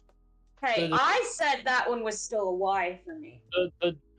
Well, yeah, I would put that in the Y column myself, but still the deranged snowman. That doesn't happen. We've seen superheroes, we know that's fake. Superheroes do not, roll around in toxic waste and become superpowered. Adam West did that and got cancer or something in Family Guy. So Yeah, not actual real life. I'm glad you clarified that. yeah, nobody rolls around in toxic waste and gets superpowers. I figured the Christmas Story was going to be higher up, but if it wasn't so, like, repeated, and, I mean... Yeah. I hear they're making another Christmas Story. Oh god. No. Actually, they did. They did make another one. No, I think they're making another one where the actual guy who plays Ralphie in the first movie is in this movie. Oh, gosh. Well, It's that's going to supposed be a to- train wreck. Well, Especially since he's not gonna sound like the narrator from the first movie. Well, quote-unquote sequels that they made for this aren't really supposed to be sequels. The one that's actually getting made, I heard, is the actual sequel. Wasn't John Candy the narrator? Something like that. Something, I don't remember. But apparently they're supposed to be making a sequel. That's what I heard. I could be wrong. Is he made of candy? Yes. That's why he died. Yeah. Made of lots of candy. Yeah, he was made of candy, so he was born with diabetes, so It's like yeah, the guy that touches people and they turn to Skittles. that Oh, poor guy. gosh. That poor guy. Or I the guy... didn't know you'd ever seen that commercial. How have you seen that commercial and not half of these movies? It's on YouTube. It's Most true, of it these is are available on YouTube, you know. Well, Have you seen a commercial for I'm not good Skittles with that was in movies. the 90s? That was a 18. funny commercial. A 90s commercial, and you haven't My seen most question of these is- movies. How did he get to the desk without making literally anything Skittles, and then sat down, and then all of a sudden everything would have to be Skittles? You know? Through severe willpower. He wished it and it was so. Lavender, you're something else. I am. What's the Lavender, Skittles, I'm gonna have more movie nights till all the way up to Christmas, aren't I? No. I think I am. I honestly think I am. Just for me. The only way you're going to be fully educated on all of these nostalgic Christmas movies is if I show them more nights because, okay, we're at December 8th. I have 17 days to show you at least 12 of these movies. Just don't do Christmas Carol. I've seen that one too many times. Okay, we're not going to do that one. There's a lot of Uh, Christmas carols in there. There's like 5 of them on the list, so. I mean, the Home Alone and movies, Christmas Vacation. I've seen that one too many Yeah. times. the Home Alone movies, I know that you've seen those. We did that last year. I think that you need to see Miracle on 34th Street. I think that you need to see the Jim Carrey Grinch, as much as that might pain me to say that. No, I've seen that one. Mhm. The Polar Express, you need to be able to see that one. Yeah, I've seen that one. Oh, you have? Yeah. What? Oh, that's right. We did the lightning round thing That's the during one that. with like the hot cocoa. Like they do the little dance on the train. I Yeah. like that part. This one with Oh, Tom Hanks. Okay. Cool. Okay, That's so I'm gonna have to awesome. show you that one then. Christmas with the Cranks, that's a possibility. Some of the stop motion films, I think that would honestly, Rudolph. that's like Christmas movie 101 right there. Rudolph should be on the top, the #1 spot. It shouldn't be in the A list. It should be in the S list. Rudolph What's- is out of the doubt the best of the stop motion ones. What's the one with the really crappy one with Oliver the dog? Oh, Oh, that's not God, on I here. hated that Yeah. one. Olive the other We reindeer. played it 6 times a week, every year since it came out on Cartoon Network. It's not worth it. No. It's not even worth one showing. Klaus is definitely worth watching. If you say so. It is. I It mean, is. Brett loves it, so it probably is. Santa Claus, that's a Klaus. maybe. As I don't remember it. So I remember liking it, but don't remember too much about it. Just the mailman like thing. Not overtly Christmassy, but Christmassy. Yeah, Okay, the one novelty film, Grandma Got Run Over by a Reindeer, where would we put it on Oh, this God. list? Grandma got Re-gifted? run over by a Re-gifted. reindeer.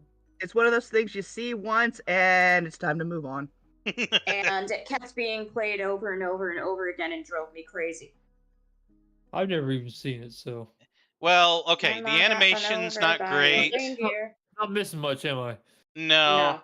So we're not. Don't worry about it. Okay, the short story of it is Grandma gets run over, loses her memory, ends up in some other place. Santa Claus tries to come Don't rectify it, care. and he I gets really don't sued. care. I really don't care. I'm not gonna watch it. But there's It's a a. really Go ahead. dumb movie. The really low budget. Got it. I mean, you Also, might the like it. Cakes are poison. Yeah, apparently Oh, so. Well, I knew that. Fruitcakes are always poison. What are you talking about? I mean, Cosmic, there's a big titty redheaded in there. You might like Okay. that. I could think of a lot of big titty redheads, so called freaking watch anime for a long time. I mean, she's power hungry and greedy, but you know. That's weird. Are you implying that Cosmic is into being dominated? What? I Wait a have minute. honestly, I have no clue on Touch that. it with Maybe a he third- does. Aid. I'll take that, Alex. Cosmic, That's really what? nothing, What? nothing, What? nothing, What? What? nothing. I can What? contact you on VR chat too, so this doesn't get in. Oh, look, a distraction. What? Whoa. Huh? That's cool. What other What? other film wasn't on this list? What? That one Christmas movie. What? I put into chat. Die Hard? What? Oh yeah, Die Hard. Okay, Die Hard is a regift, but it's worth at least one watch. I've It- never seen Die Hard. Not really worth the one watch even. It is barely a Christmas movie. The No, it's only not. fact is No, it's not. that it happens during a Christmas party. Yeah, We should but watch it every day for 17 days. You have fun with that. I do not watch it during. I mean, it's Christmas. Bruce Willis, so yeah. Yeah, but it's not a Christmas movie. Bruce Willis doesn't do Christmas movies. At least he doesn't even do his own stunts like somebody. Jackie Chan? Tom No. Hanks. No. Bruce Willis 2.0. Bruce Willis 2.0 would do his own stunts. Probably. Who are you thinking of, Copper? Ronald Weasley. Harry Potter. Santa Claus. Ryan Gosling. Alan Thicke. I do. Tom Eminem. Cruise. Tom Cruise. Hanks. I said Tom Hanks. I was thinking of Tom Cruise. Tom Cruise doesn't do his own stunts. He's a liar. Well, there's some shorts based on that. Jack He's Frost unbelievable. free. How did you find it? I know what to type into Google. I don't even wanna. I'm not even on sure this one. about that one. Tom Cruise is a liar. Yep, Jack Frost. That when he kills the chicken, yeah, he kills the I'd chicken. rather rewatch Christmas Vacation for the 100th time than watch Jack Frost. No, you gotta see Jack Frost at least once. Like in your entire life, trust me, you'll never forget everything about it. Oh, They're those are actually nightmares. Hey, there's the mildly naked chick in the shower. There you go. Oh, Actually, she was naked in the shower. I just don't think we got full frontal nudity. all right, That's I why need to said see this mildly. movie. That's why I said mildly naked. You know, I know she was fully naked, but we didn't get to see a lot. So it's like, Mildly naked, okay. yeah, mildly naked is when you don't get to see everything. I mean, wasn't there one in like Arachnophobia too? There's a There second are- like that. Arachnophobia. There are a lot of movies. There where was they a say shower mildly scene in naked. Arachnophobia, I'm pretty sure.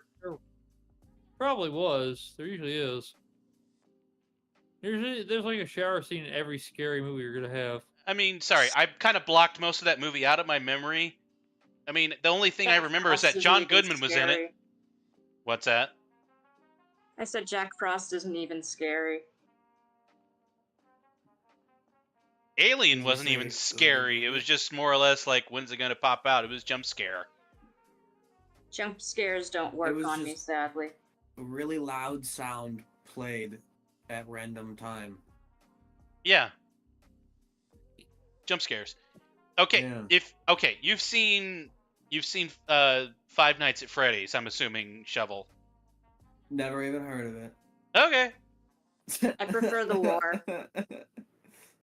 No, I've watched every single MatPat video on that game. Okay.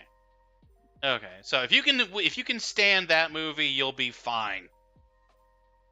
What, the Five Nights at Freddy's movie? Yeah. Yeah, The Five Nights at Freddy's movie that was not is scary at all. That's just kind of like gore horror. Yeah. It follows, like, it's basically an alternate universe story because it's not the lore from the It games. wasn't accurate, yeah. No. Despite being by the creator. But he it made has it child friendly. but it has references to top YouTubers of the game. He And made a it has child friendly alternative. that one guy that everybody makes fun of for looking really, really hot. He's the security guard in the movie. Boy. I don't Do you hear know. the joke about the past, the present, and future walking into a bar? It was tense. Josh Hutcherson. There you go. Hans Christian Andersen. What? He said tits. No, I said Hans Christian Andersen. Didn't you say tits before that? No, I didn't. I said, The- I said a joke before that. I said, "Do you hear the joke about the past, the present, and the future walking to a bar?" It was tense. T-E-N-S-E. Tins. Okay. Oh, I thought you said tits. No, it's a joke. Why would I say tits It's in the tits. Boobies. I don't know. It's boobies. Yes, Copper's favorite word in the world. Boobies. No, my favorite word in the world is turkey club sandwich. That is not a word. not a that is word. phrase. That's favorite two word words. in the world is Wait, no. bacon. So Sand. Ew, it is a word. Turkey Wait. club sandwich. Do you like sand? do I No, like sand? No. No, not you. Oh, Do you I- like witches? Well, it depends on what kind of witch we're talking about here. A sandwich. You. I scream, you scream, the police come. It's awkward. I'm drunk. I'm going home. All right, I think we're ready to wrap it up here. So, well, this is a list that's probably controversial to a lot of people that will be seeing this, but this is a list that we are going to live by. So, we hope that you've enjoyed this time of arguments and memories and fears and cringe and pure hatred of some Christmas movies. Ah, But we thank you for joining us here on this lovely evening of the Omega Republic Does a Christmas Movie Tier List. We hope to see you here next time, and we hope that things will be a little bit more festive and less full of desperation and fear and hate and disgust and wanting to rip your eyes out and wishing that you've never watched it to begin with kind of feelings. So, we wish you all a happy holiday, and hopefully we will see you once again here on the Omega Republic. Have a good night, Always. everybody.